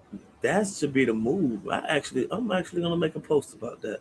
They should actually not draft Mendoza. This is not an elite draft. Look at the draft. guys next year. Next year. Yeah. They should actually not draft the quarterback this year. They should actually build that terrible ass roster they got. Let Kirk Cousins run the show for a year. And then if you suck again because your team sucks, you go get a quarterback next year. Listen to the guys that are in next year's draft right now. Projecting. Arch Manning, Julian Sayin, Dante Moore, CJ Carr, Lenora Sellers. I don't think he's much of shit, but maybe make it better. Jaden Maivia, Brendan Sorsby, Sam Levitt, DJ Lagaway, Darian Mensa. Like those 10 guys would get drafted ahead of fucking Fernando Mendoza. Those you'll take. Well, Dante. Nick, I don't think fucking Mendoza's a fucking 1st round pick. 1st round talent. I don't either. I don't think 1st round talent. I think Dante Moore is a 1st round talent. I've watched Mendoza. Dude, this is JJ McCarthy. He just won the Heisman with less than 3,000 yards passing. A year ago, Cam Ward threw for 4,300 yards, 39 touchdowns and 7 interceptions. Took a team that had no defense whatsoever to a 10-2 record. If they had any semblance, if they had this year's defense, that team goes 16-0. And Shedeur Sanders carried the team a 9-4 record. Shedeur Sanders is more of a talent than Fernando Mendoza. He was. Let's keep it real. He was a 1st round pick. He was more of a talent than Fernando Mendoza. Mendoza got blessed being on the right team, right situation, And I don't want to hear it. He's in the right situation. He's playing with 25-year-olds, and they won. Also, because Carson Beck just and threw a terrible pass, and fucking dumbass Shannon Dawson called that play. I knew in my brain we were going to win that game 28-27. God damn it. Here we go again. But you know what? It made us better because we're looking good. We're looking good. But like, you got dudes out here that are all better than this dude next year. Why the hell would you go draft him when you just picked up Cousins? Let Cousins go. We suck again. I'm playing for next year. Because that sucks. If he's like, if you're not sure about him, don't use a short draft pick on somebody that you're not sure about. And Mendoza was a fifth-year college quarterback. There's no need. I don't feel like y'all. I make this conversation all the time. Y'all don't have to put a quarterback up there. Y'all can take y'all time. Relax. Get the right guy. Build your team. Build your roster. Do what the Dolphins are finally doing. Cutting out all the bullshit and actually trying to make the right moves. It might take a time. It might take a year. It might take 2 years. You're like, everybody want this shit to be microwave, and we want to draft a quarterback and come in, and right now you have to be like, that's just, that shit don't happen often. It's been happening a little bit more lately because we're just throwing players out there, but it takes a lot of time to play that position. The Dolphins are going to go win 8 games this year, probably. You know that shit. They're going to find a way. They're going to find a way. They won't even tank properly. They're going to find a way. It'd be funny if Mendoza just runs the Dolphins. I mean, the Dolphins have been terrible for 25, so I'm not. Like one more year. What is that going to take? What's the difference? Like, I don't fucking one care. More like, year. One more year, huh? What am I going to do about it? Like, what if that one more year sets y'all up in 2 years to build for the next 5 years? Yeah. Like, think about it. You go get yourself a monster defensive end because didn't they just lose did they lose did they lose Max Crosby? Who? Because he got traded over to Baltimore, but did the Raiders lose Max Crosby? No, they still have him. So he went back to the Raiders. Yeah. He went back to the Raiders. So why not go get yourself another DN to go opposite Max Crosby? You picked up Ashton Genty last year. Go get a defensive end opposite Max Crosby. Who's going to be the next guy? Because Max Crosby's got little shelf time left, clearly. Mm-hmm. And then you go get. I don't think he's a first round pick, but again, he's Rudy. I'm getting old linemen. That too. I'm getting because I just drafted a running back last year. And you trade down, and he averaged 3 fucking yards a carry. And I don't think he averaged that. He didn't average that because he sucks. I think he averaged that because I'm looking. It's this guy that posts on TikTok and Instagram. He breaks down film. He showed like a big white guy. He sits in his basement. Blah blah blah. He breaks down, but he's really good. He breaks down shit. But he breaks down how bad the Raiders O-line were. Like, he shows like clips. He's like in this room. He's watching film. Look at this guy. Look at his left guard. He gets his ass whooped. As soon as he says, look how he's standing in this position. He's already gonna get his ass whooped just by his first step. Bump. Look at that. That's wrong. Bump. And the Oakland Raiders O-line was the Las Vegas Oakland Raiders. Lord have mercy. I'm thinking about Tim Brown and shit. The Las Vegas Raiders O-line was so bad. Maybe you go draft the O-lineman. Maybe you draft the lineman out of UM. Maybe you trade down and you get two or three draft picks in the first round. And you build this O-line so when you're actually ready for a quarterback, you can have him come into a decent protection. You get an O-line and you run the ball like hell this year. You get the most out of Genty. With a quarterback, you already have a quarterback. And you will be 7-9, 6-10 this year. Whatnot, but now you're building a foundation to have a team that's actually good in the years to come. I don't know. That's just my thinking. I don't know. I'm just a dumbass. So yeah, I would build it that way too. I go get an offensive lineman. I would. You trade down, go get yourself another pick, and you go get yourself Francis Mauingo and go get yourself another big motherfucker from Utah. You got both sides. Yeah, you got both sides right there. One draft. Yeah. I don't think it's that complicated to me. It's not that to me. It's not that complicated. I would be looking for offensive lineman for sure. But I'm done with Mendoza. He's a pussy. And I don't care what people think. I'm so sick of this. He's from the crib bullshit. I don't give a fuck about that, bro. You should be at the fucking draft. I'm sorry. And again, there's private planes. They make them for people like you. who, if your mom has some needs, private plane. But again, nonetheless. Okay. Next, we have two more things on tap. Angel Reese trade. You said one more thing. No, I said two. This was the second. That was three. Now there's two left. Okay. Angel Reese trade. We'll keep this quick. What are your thoughts of it? Big win for Atlanta. Big win for Atlanta. Chicago, bad organization, shitty organization. You could feel as bad as you could feel. You could talk shit about Angel Reese. You can't tell me that she's not at least an okay basketball player. If you tell me that team built, that organization set her up to succeed, you're a fucking liar. They didn't. Their best acquisition was a 50-year-old point guard last year. This is not 2015. Courtney Vandersloot was not the answer. You telling me she's the person you pick up in, as a veteran leadership, but not your starter to help your team and, to go forward. You get some other young talent. Then I'd be like, okay, cool. But they didn't do that. They're a poorly ran organization. You have two bigs who can't shoot, so you're clogging the paint. This is not 1985. You need somebody to spread the court. They didn't have that. Then you thrust her into the position where she has to play point guard, and she's not a point guard.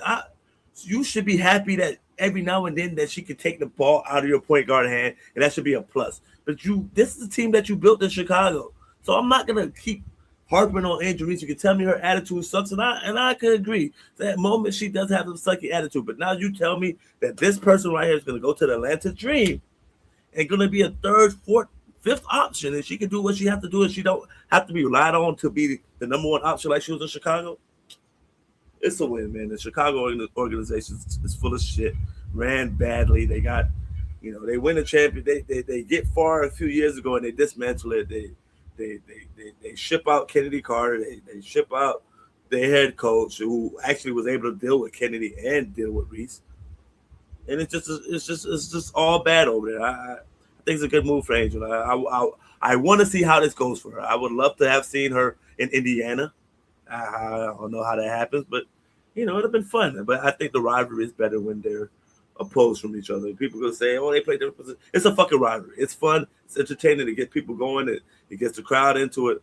I like her on Atlanta, and you get her for they don't even get a draft pick this year. Which at first I was Rudy. I said, that's bad. But who do you want in this year draft that you feel like you have to have a draft pick this year? Mute. You're muted.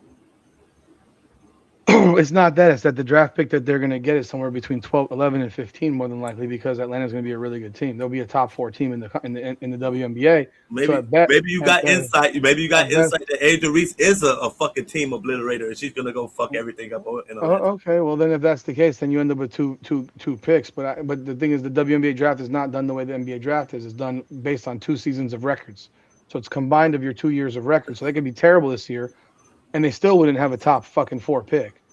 Oh, that's wow. What they do.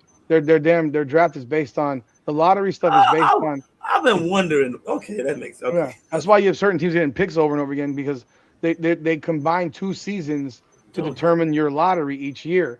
So if they were to be awful and go 14 and 30, they're still a 500 team, which makes them a 6 or a 7. So they're not going to be a top pick. So Dallas Wings will have to go basically 32 and fucking 10 this year. Yeah. So if Dallas is bad again, what's going to happen? They'll be the first pick next year too. Dallas will be the first pick every goddamn year until they get somewhat better. Like, look at the Indiana Fever. They got Caitlin Clark and Aaliyah Boston back-to-back number 1s. The year before that, they had Melissa Smith as a number 2 pick overall. Yeah, so you had these top. Remember, the Aces had 3 straight years of the first pick in the draft. That's when they got Asia Wilson, Jackie Young, and Kelsey Plum, I believe it was. Or they had two number 1 picks in Kelsey Plum. So back to back to back, that's how they built their franchise. They built it on these great picks and being awful or whatever, and that's how they got. I believe that's how they got them. But the problem is that more than likely they're going to be good. So your pick is going to be somewhere between 11 and 15. And you look at these draft classes. These are all role players. So you traded I mean, I hate saying it because then it's an all-star. You traded someone who's an all-star, who's an all-star in this league, who's a very marketable player. Very. She sold out all her jerseys already in a day. Like, they sold her jerseys in a day. And I know people. I know Ben made a video jokey about it's already on sale. We all know what that meant. It wasn't on sale discount. It was put on sale to the public so people can buy it. It wasn't a discounted price. They sold that shit out in less than a day. So she's a marketable player. They're obviously going to sell out their Band-Aid box. They're going to move games over to the Atlanta Hawks arena, even if it's halfway full. That's still 3 times their attendance that you get right now. So, and she's going to be the queen of fucking Atlanta. Like, seriously. Yeah. You gave her the option. She chose there over Phoenix. She chose over Minnesota. Why Minnesota? Because she would play the same position as Nafisa Collier. That wasn't going to work. And then Dallas. So she chose fucking Atlanta. It made sense. I completely get why she chose it. And they're a really good team, and I think she helps them. But so those picks are going to be dog shit. Players that might not make the WNBA roster unless there's something new in the CBA that gives them a guaranteed 4-year deal. There's a possibility those players in the past wouldn't be on the roster. Yeah. So you traded her for literally nothing. And yeah, so I guess you didn't get a pick this year, so you're really trying to be horrible. And then they traded their picks. They traded their second round picks so that they wouldn't have to give up players from their current roster of free agents to the Portland Fire, the Toronto Tempo. Nick, they got starters that average 7 points a game. Who do you want from there? Like, why? Why would you trade your picks to not give them away? Yeah. So you kept these bums. So this is why this roster is run so horribly. But again, okay, I don't. This whole toxicity thing, I don't give a shit. Like this is the thing with the J Knight. This toxicity bullshit, this cancer locker room garbage. If locker room cancers didn't win championships, Shaq would never be a champion. He's always been a cancer. In every locker room Shaq's ever been in, he's been a cancer. He's always been a cancer. So because he's a child. Because he's always acted like a big ass child. So that whole mentality of cancers can't win championships. And then some people will talk about Terrell Owens. Terrell Owens got to the fucking Super Bowl. And they're not there without him. Because Donovan McNabb couldn't get there until they got T.O. And he played with a broken fucking leg. People forget. A broken leg. So it's just a corny ass commentary to me, because a year ago the cancer was Kennedy Carter, right? Yeah. So now it's Angel Reese, because she spoke out loud about the dog shit roster she has. The fact her point guard's fucking 47,000 years old. and is now that was your big acquisition. That's your acquisition. And you traded our third pick for Ariel fucking Atkins, and that could have either been Kiki Iriafin or Sonia Citron. What in the world? That's Sonya on that team. Like and look, Sonia Citron's a role player, but she's a good role player. Yeah. And she's been on a rookie contract over Ariel Atkins and be locked in for 4 fucking years.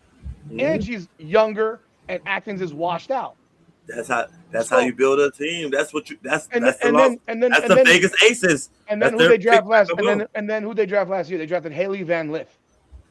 Like this franchise is fucking incompetent. They drafted a player that could not play with Angel Reese at LSU. So let's go draft him. Let's go draft her. Like, this is stupidness.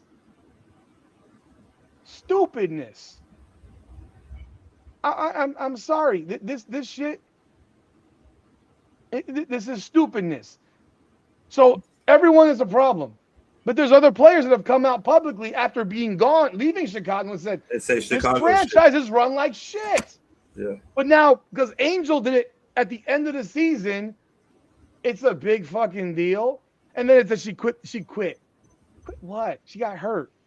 She got hurt. Bitch. And then she got suspended. She got like, who gives a fuck? Who cares? You're gonna tell me to come in the second half? Like, I'm not. Okay. For what? Like, Like, I don't know what y'all think this is, but you don't watch enough NBA basketball. Watch the divas and this motherfucker and the shit they say about teammates. Nick, how much shit did people talk shit in the locker room about their own teammates? A lot. I mean, a lot. Even on the good teams I was on, we talk shit. No, we meant it. Sometimes it was a good fashion. I ain't gonna lie. Winnipeg was really, really good. But it was some players were like, we talk shit about it. Let me ask you a question. Do you see any of these videos that Brendan Haywood posts, these cartoon videos that he's posting?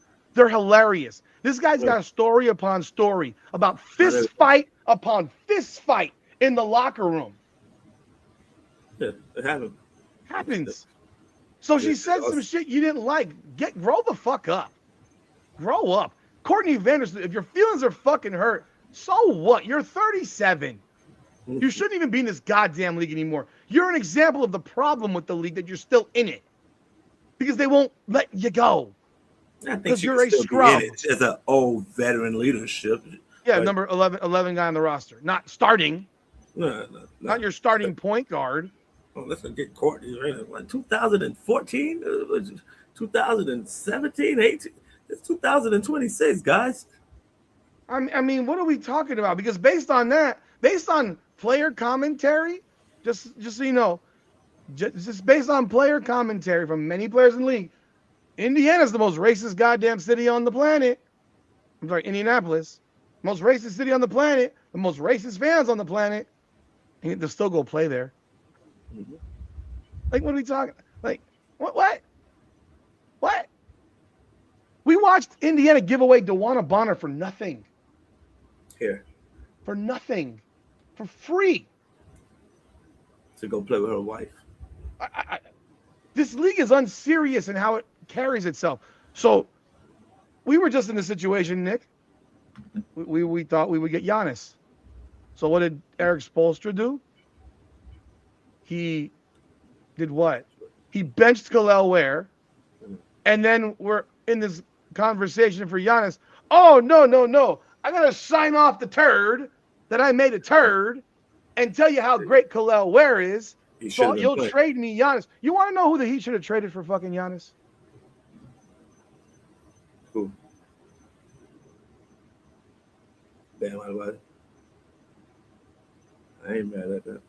Bam Adebayo should have been the trade all along. Bam Adebayo. The fact that we were going to trade the center, the 23-year-old center, who rebounds and is incredible in my opinion for his age and the screw job he's been getting, and keep the guy who just had 7 points yesterday in Toronto. Has Bam scored the biggest game of the season? Has Bam scored 83 points in total since that game? I know he has, but I mean, it's like it feels like he hasn't. The guy that should have been traded is Bam, and yet we're trying to shine off the turd and trade Jaquez and trade Kel'el Ware and trade Tyler Hero and trade everybody else, but the guy that we should have traded. And you know what Milwaukee said? No. We'll get better offers. We'll keep Giannis and get better offers in the summer. Even though we know it's going to turn to fucking shit. Yeah, but we're going to get better offers. We're not going to fucking take this dog shit offer from this team that just told me that for a month that Kel'el Ware is garbage, but now they're trying to shine him off because they want to give him to us. Like, we're not stupid. But yet in the WNBA, you got the Chicago Sky say, hey, Angel, we got 4 options for you. You pick the one that you like. That's crazy. Hey, Dianna, we know you're unhappy. Well, we're going to do you a favor. We're going to release you, and you can go play in Phoenix. And we're going to get nothing from it. Yeah. I mean, this league has there's 50 banners who's about to get paid. There's 50 players that be 35 and up, and none of them belong in the league. None of them.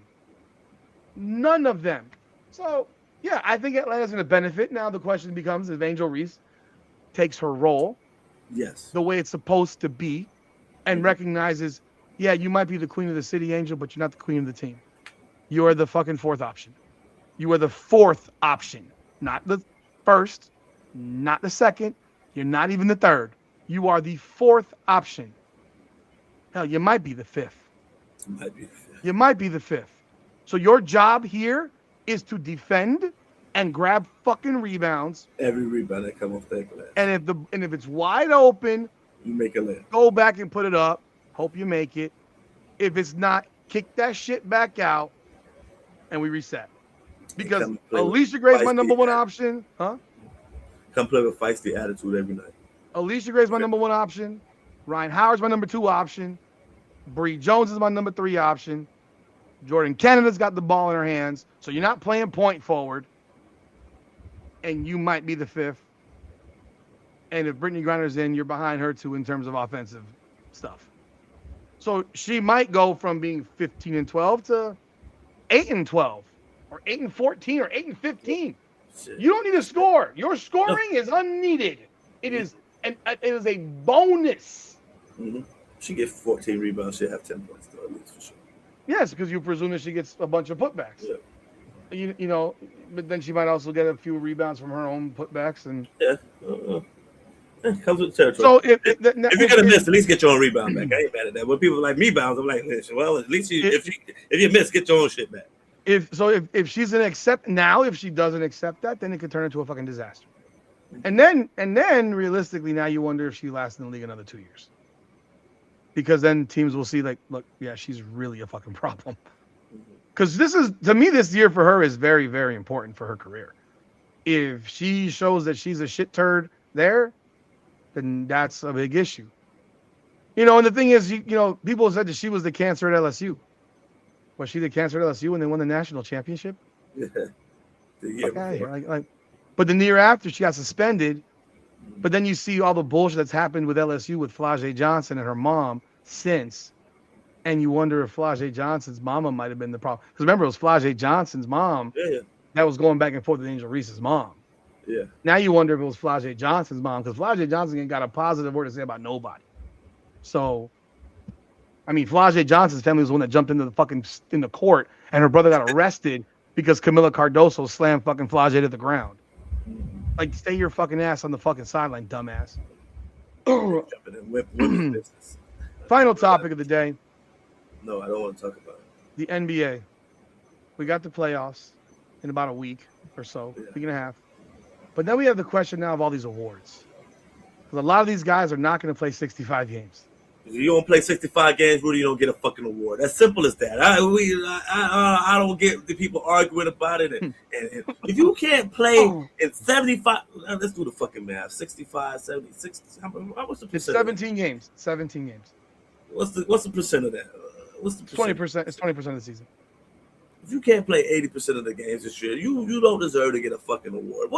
What's so hard about that? Like, your job is to play basketball. I'm not kidding. I'm the biggest offender of the NBA game today and how hard it is. And there's going to be a lot of injuries just because players are running more than they ever had to do. They have to guard as much. The court is more than they ever had to do. Just to fight.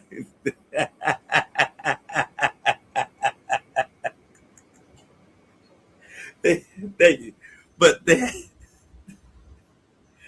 got to run and do more than they ever had to do.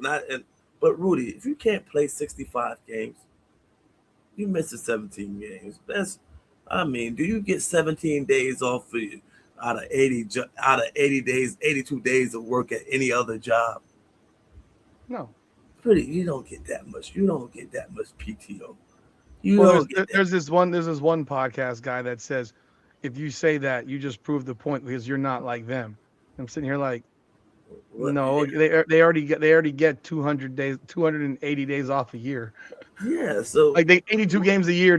You have 365 days. They get 280 off days a year. Rudy, get these guys a fucking tampon. It's on aisle 5 and let them play 65 games. You don't get the award. You just don't get an award. It's okay. You didn't do enough for the season to get an award. And that's going to take away from a lot of players. Who are the best defensive paying fans pay to see players? Who are the best defensive players in the NBA this year? Wemby. Okay. And analytical people say Bam Adebayo, but I don't know. We'd be giving up 140 points a game. None of the motherfuckers guarded me. They said Bam Adebayo. I like Scotty Barnes. He showed me something.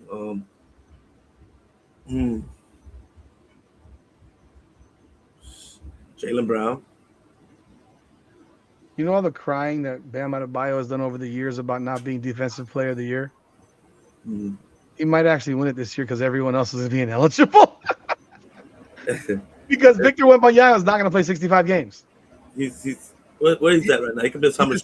He's at 63, and there I believe he's out. He's hurt now, so they're going to hold him out because of the situation. You want him to be ready for the playoffs. He's played 63. Who else is there? I haven't heard Rudy Gobert's name all season. No, I haven't heard about him. Bam has played 70. Barnes is eligible. Jaylen Brown's eligible. But who are the other guys? Draymond Green. I mean, they're terrible. Chet Holmgren's played 68. Could he be considered? Yeah. Can you imagine if Bam Adebayo won Defensive Player of the Year this year because everyone else fucking didn't play enough? Here, have it.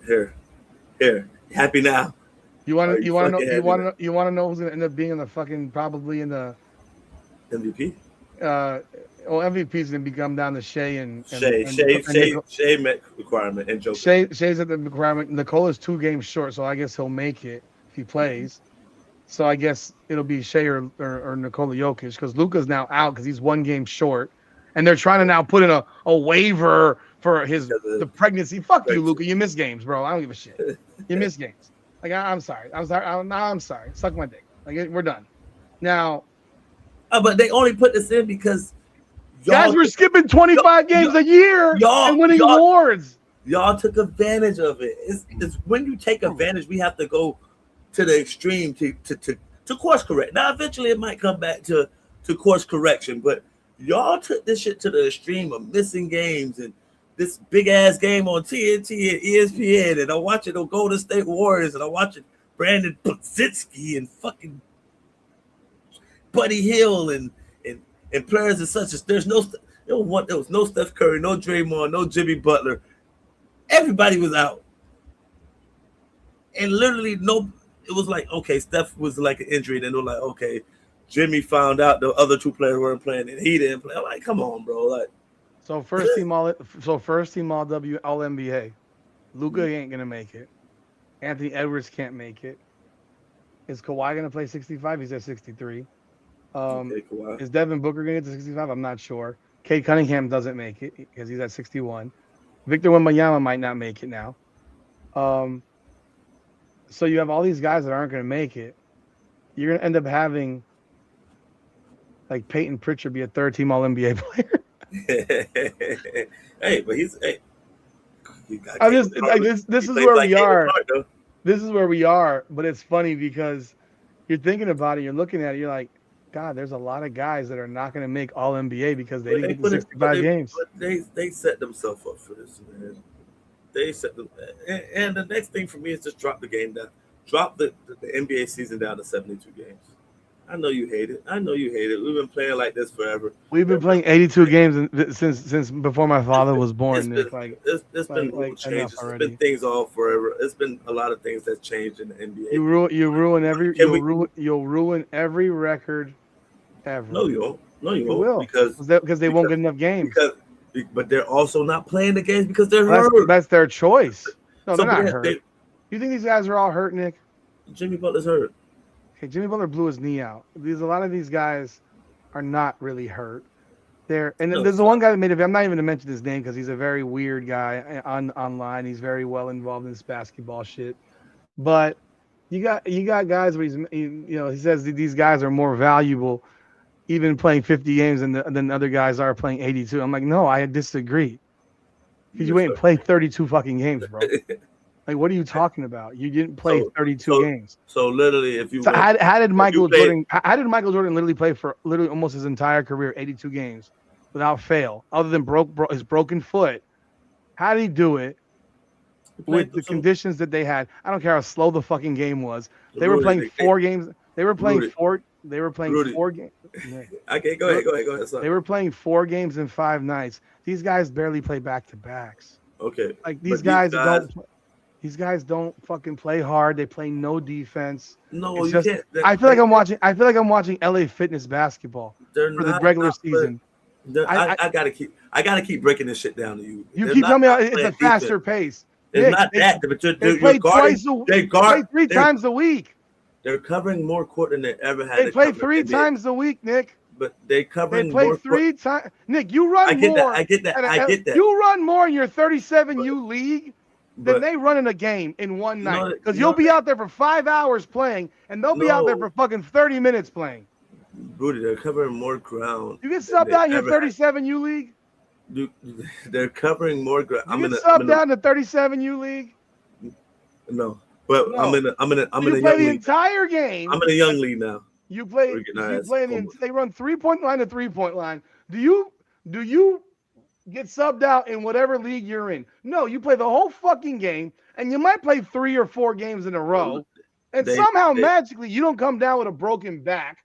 Rudy, and these guys run 3-point line to 3-point line, and they play 3 times a week. No, they don't run 3-point line to 3-point line because this is drive and kick league also. So they're also driving. So there's also layups. They're just not admitting. So what you're saying to me is the one guy that can get hurt is the guy that drives.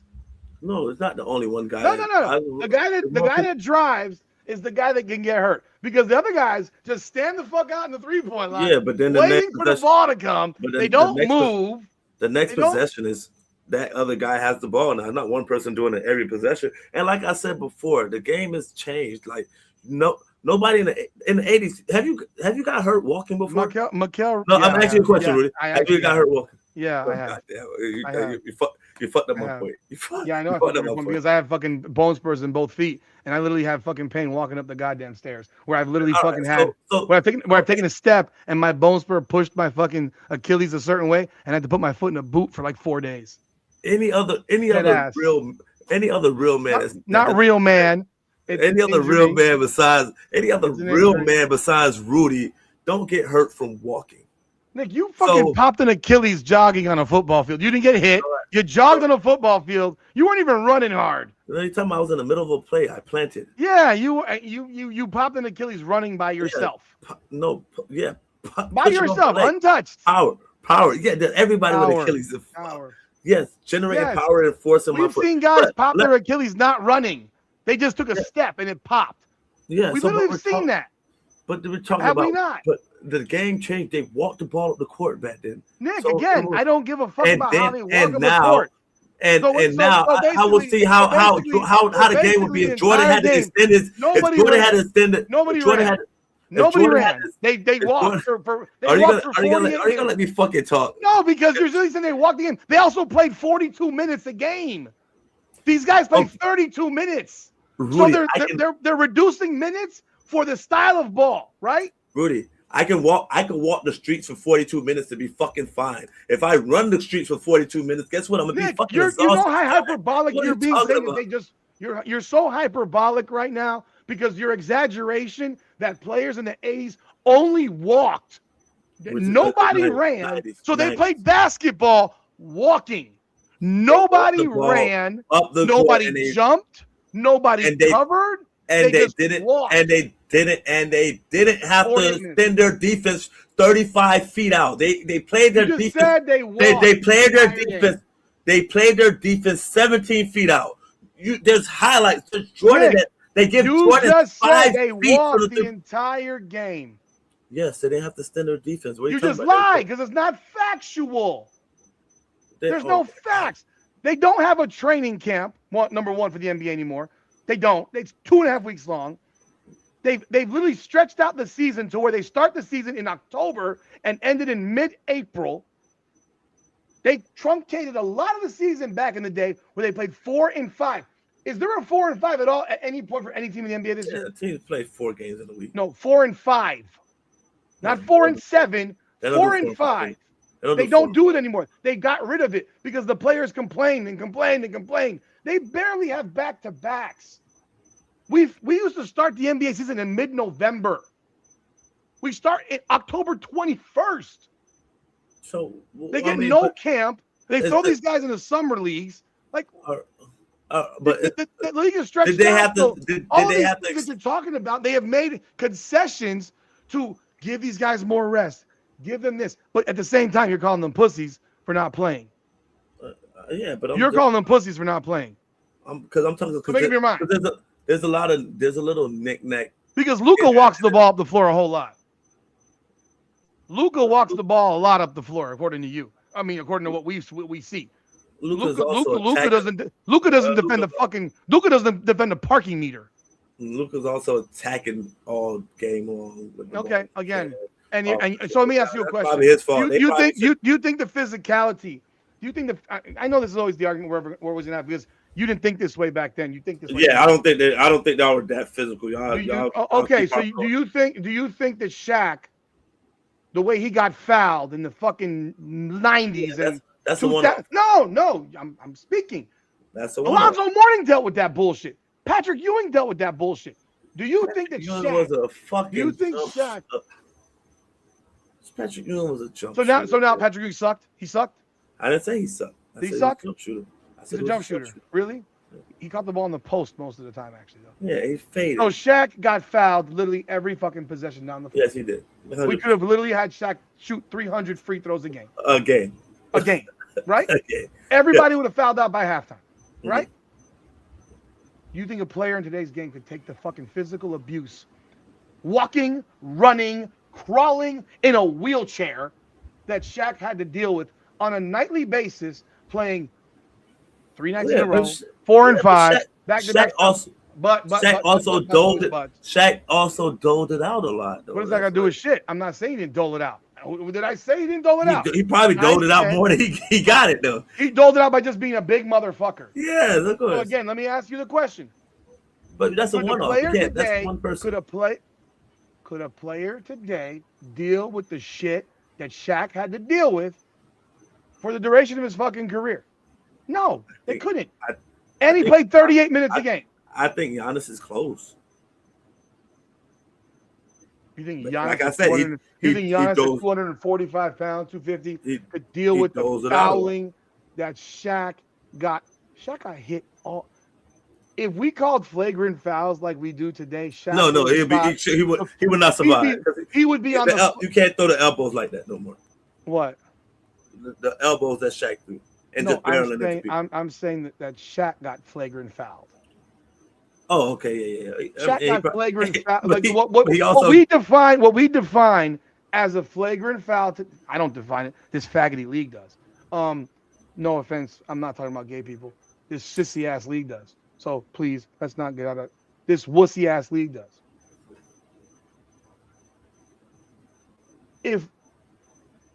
If we judged it based on today's soft ass rules that call everything a flagrant foul, even when you swing your arm back and by accident you hit the guy in the chin, and you know it's completely an accident and there's nothing flagrant about it, but the guy goes, "Oh!" Hey Rudy, he go like this. No, he actually does that to give him time so the coach can go out there and challenge the shit. And the league can look at it. So, if you had that, how many flagrant fouls per season would Shaq have endured? 50. What, in a game? A game? Shaq would get completely smashed on. Sure. And the fact that Shaq didn't beat the hell out of people more often is pretty impressive. Or somebody I don't think he could fight, really, by the way. I don't think he could fight. I think he was like that big guy that never had to fight, so he couldn't fight. That's why Charles Barkley took him down so easily. But like, think about that. They're not. Lester, you can't say they're not in great condition because they run. They're doing more running. No, they're in incredible. I didn't say that. They're in incredible condition. They just don't play enough minutes. They only play 32 minutes a game. I mean, you look at the minutes right now. I mean, you look, the fact that Luka plays 36 minutes a game, that's impressive. Tyrese Maxey plays 38. Kevin Durant at 37, 38 years old playing 36 minutes a game. That's impressive to me. But then I look at guys like, fucking players that should, like Bam plays 32 minutes. Like, bro, we're paying you $56 million. I don't understand why Bam only playing. You're paying 32 minutes a game, and you're 28 years old. One of these guys they put on the Miami Heat page, he does a podcast, who was mentioning Bam about he should get these awards and how good he really is, and when he's on the court, we do this, that. I said, then why isn't he playing more then? Like Zion Williamson is still only playing 29.7 minutes per game. I mean, seriously? Wembanyama plays 29 minutes a game. He had a condition. I think that's the only reason why his. What the clots Mm-hmm. from last year? Okay. Mm-hmm. I mean, with like we're playing. LaMelo Ball plays 27.9 minutes a game. He had an injury or something like that also. What is vagina? Because he's a pussy. Davion Mitchell's our starting point guard, plays 28.5 minutes a game. No, it's just because he's not really our starting point guard. He's not. They don't believe him. If he was our starting point guard, he'd have played 34, 35. But they don't believe. He's just in there just to be at the point guard. He shouldn't even be starting anymore. Isn't Asar Thompson a starter for Detroit? Yeah. Plays 26 minutes a game. Yeah, because he's not. He's a role player on the team. But it's like he's a starter. Yeah, that don't mean nothing. But you also have a more depth on teams where the 8th and 9th player is playing, 20, 18 minutes also. So that affects it. Not like back then you only had 5 players and you had 2 good role players off the bench, and that's why everybody had to play 40 minutes a game. It's different time, man. We just gotta accept that, man. It's just weak, sister, man. So I mean, you don't care about the fact that they're not going to win awards, but they're pussies for not playing. But then they put so much more work on their bodies because they're running so much more. Two things can be true. They fucking have the season stretched out by another extra month. 2 things could be true. They also been playing basketball since AAU and shit since 5 years old. Oh, so now we're gonna blame the 5-year-old player for the 25-year-old player and. Hey man, why y'all hate that? Why y'all hate when the truth is out there? We gotta understand things. I know how it was back in the days. We really don't, because you want to know what one thing has not changed about certain sports. Now I understand they have softened football up big time. You can't hit. It's a soft ass, weak ass, wimpy game. But they have never talked about reducing games. They've never talked about extending the schedule by an extra month. They added a bye week. That was their compromise. They added a second bye week. Is there 1 or 2? There's only 1, right? Yeah, there's only 1 now. They went to 2 and they went back to 1, right? Is it still 2? It's still 2. It's 2? Okay. But it's out of that, or because of Thursday games, they really get 10 days. So whatever, but they're not even talking about reducing games. They talk about adding games. Let's just do it. They talk about adding games, and yet in the NBA they want the same money. No, the hell the Bulls cannot play today, man. Y'all gotta stop it, man. It's a different game. Y'all are keep trying to put how they had to guard back then, where they weren't extending their defense as much. Detroit beat Milwaukee 137 to 111. We played some Milwaukee, yeah. They played all the Antetokounmpos. Giannis played? This fucker has his whole family on the team. Giannis played? No, he didn't play. They're benching him. He's been going off about that shit. He wants to play. Yeah. They played Thanasis, the joke, and Alex, the other joke. And Alex had 5 points. I mean, their starters played all 30. This is fucking pathetic. Detroit's starting 5 played 23, 24, 28, 26, and 24, and they won 137, 111. Detroit played 6, 7, 8, 9, 10, 11, 12, 13, 14. They played 15 players. Did we add to the damn bench now? Is there like an extension of the damn bench? They played 15 players tonight, Nick. Who? The Detroit Pistons. You can do. It's not 12. I thought it was 12 with three inactive, but apparently they got 15 active today. Okay. All right. So, yeah, and so do you want to make a bet on the Lakers not getting out of the first round? You got your money, right? Leave me alone, man. Like, what's your problem, bro? What do you want from me? I want to see LeBron James show the world that he's the man and get him to the second round and beat Kevin Durant. He's 53 years old. I want him to beat Kevin Durant. Show me he's got that shit in him. 61 years old. Okay. I want to see if he got that juice in him. He's 66 years old. Who does he play for next year? Miami Heat. Oh, shut up. No way. He just talks shit about. He just talks shit about Cleveland. He said, I don't even want to go home. Did you hear that? Did you hear that he hates going home? He said, I don't even want to go fucking home. So I think that probably just ruled out Cleveland and him going back there. I mean, that is crazy. So can you imagine if he did come? Imagine if the Heat let that motherfucker come back. You know what? I would. You know what? I won't be shocked if he ends up in like Golden State and finish off with Steph Curry, all them old motherfuckers out there running around. MJ. Did you see their? They have a prank TV show with Anthony Davis now. No, I seen it. I didn't watch it yet, but I seen it. So there's a prank TV show apparently that Anthony Davis is doing because apparently he doesn't play basketball anymore. Fuck it. So one of the pranks that they ran was on Draymond Green. That's what's going on. It's available. You can go watch it on Bleacher Report on YouTube. Well, they ran it on Draymond Green, and you know who played the joke on Draymond Green? LeBron James. And I'm sitting here like, I gotta ask you this as a grown man. LeBron James traded you to Dallas because he thought you were a bitch. LeBron didn't trade him, man. LeBron traded him to Dallas because he thought he was a bitch. You damn well know LeBron knew about that deal. You know he did. Man. You know he approved that deal. I don't think he would because then I don't think LeBron ego approved that deal just because he know he's gonna become if he wins the championship, they're not gonna give him credit for it. Yeah, so I don't think LeBron. Cade was missing too. I don't think LeBron approved that deal.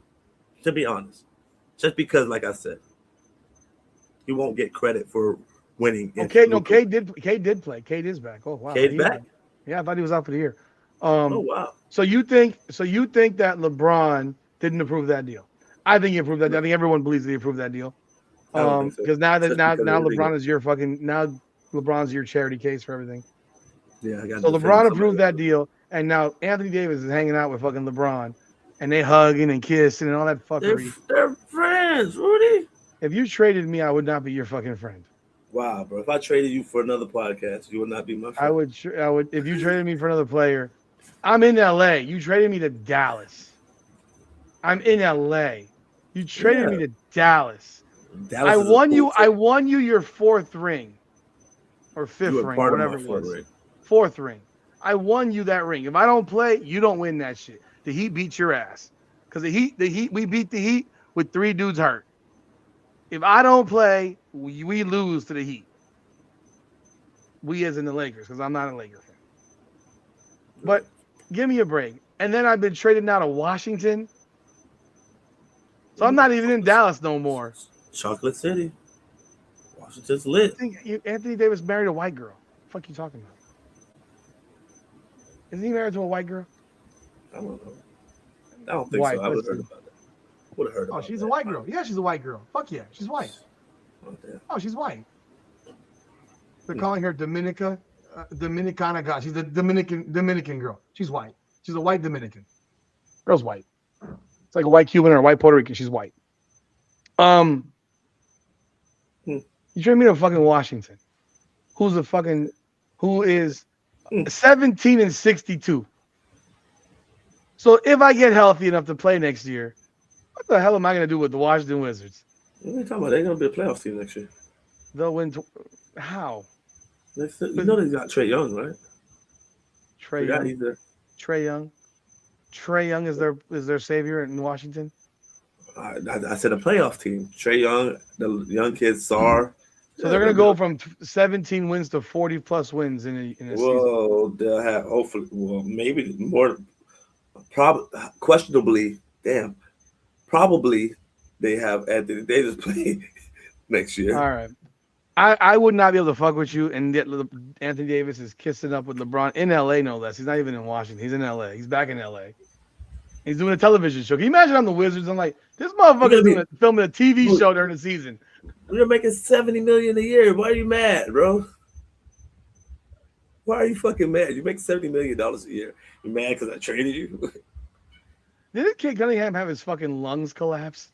Yeah. This fucking guy's playing this fast. That's crazy.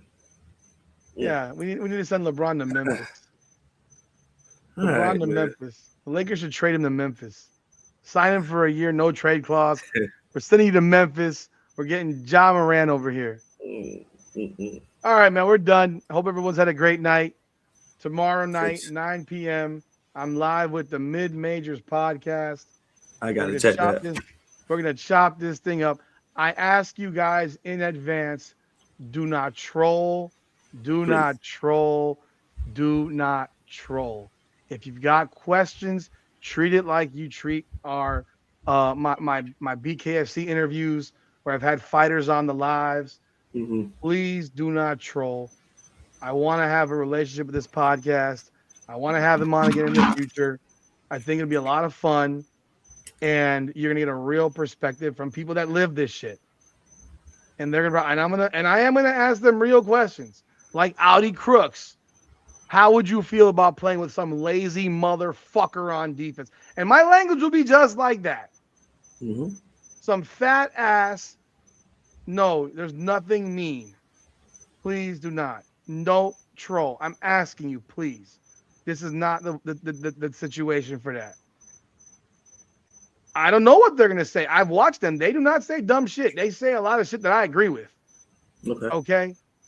They say a lot of shit that I agree with, which is largely why I want to have them on, because I feel them, and they say they're unfiltered. They said they picked South Carolina, and I'm gonna ask them about that. I want to know why you picked South Carolina.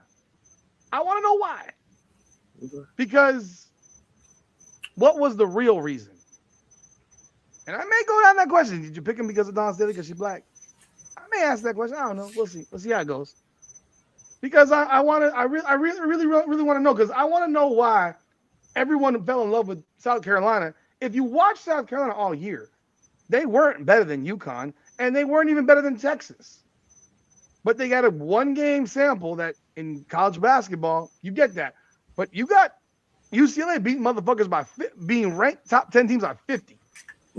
Like, shit. And I will ask about Raven Johnson. I promise you that. So, I definitely, yes, they're women. It's two women. They played Division I college basketball. They're two women. And so, yeah, I ask you just to be polite.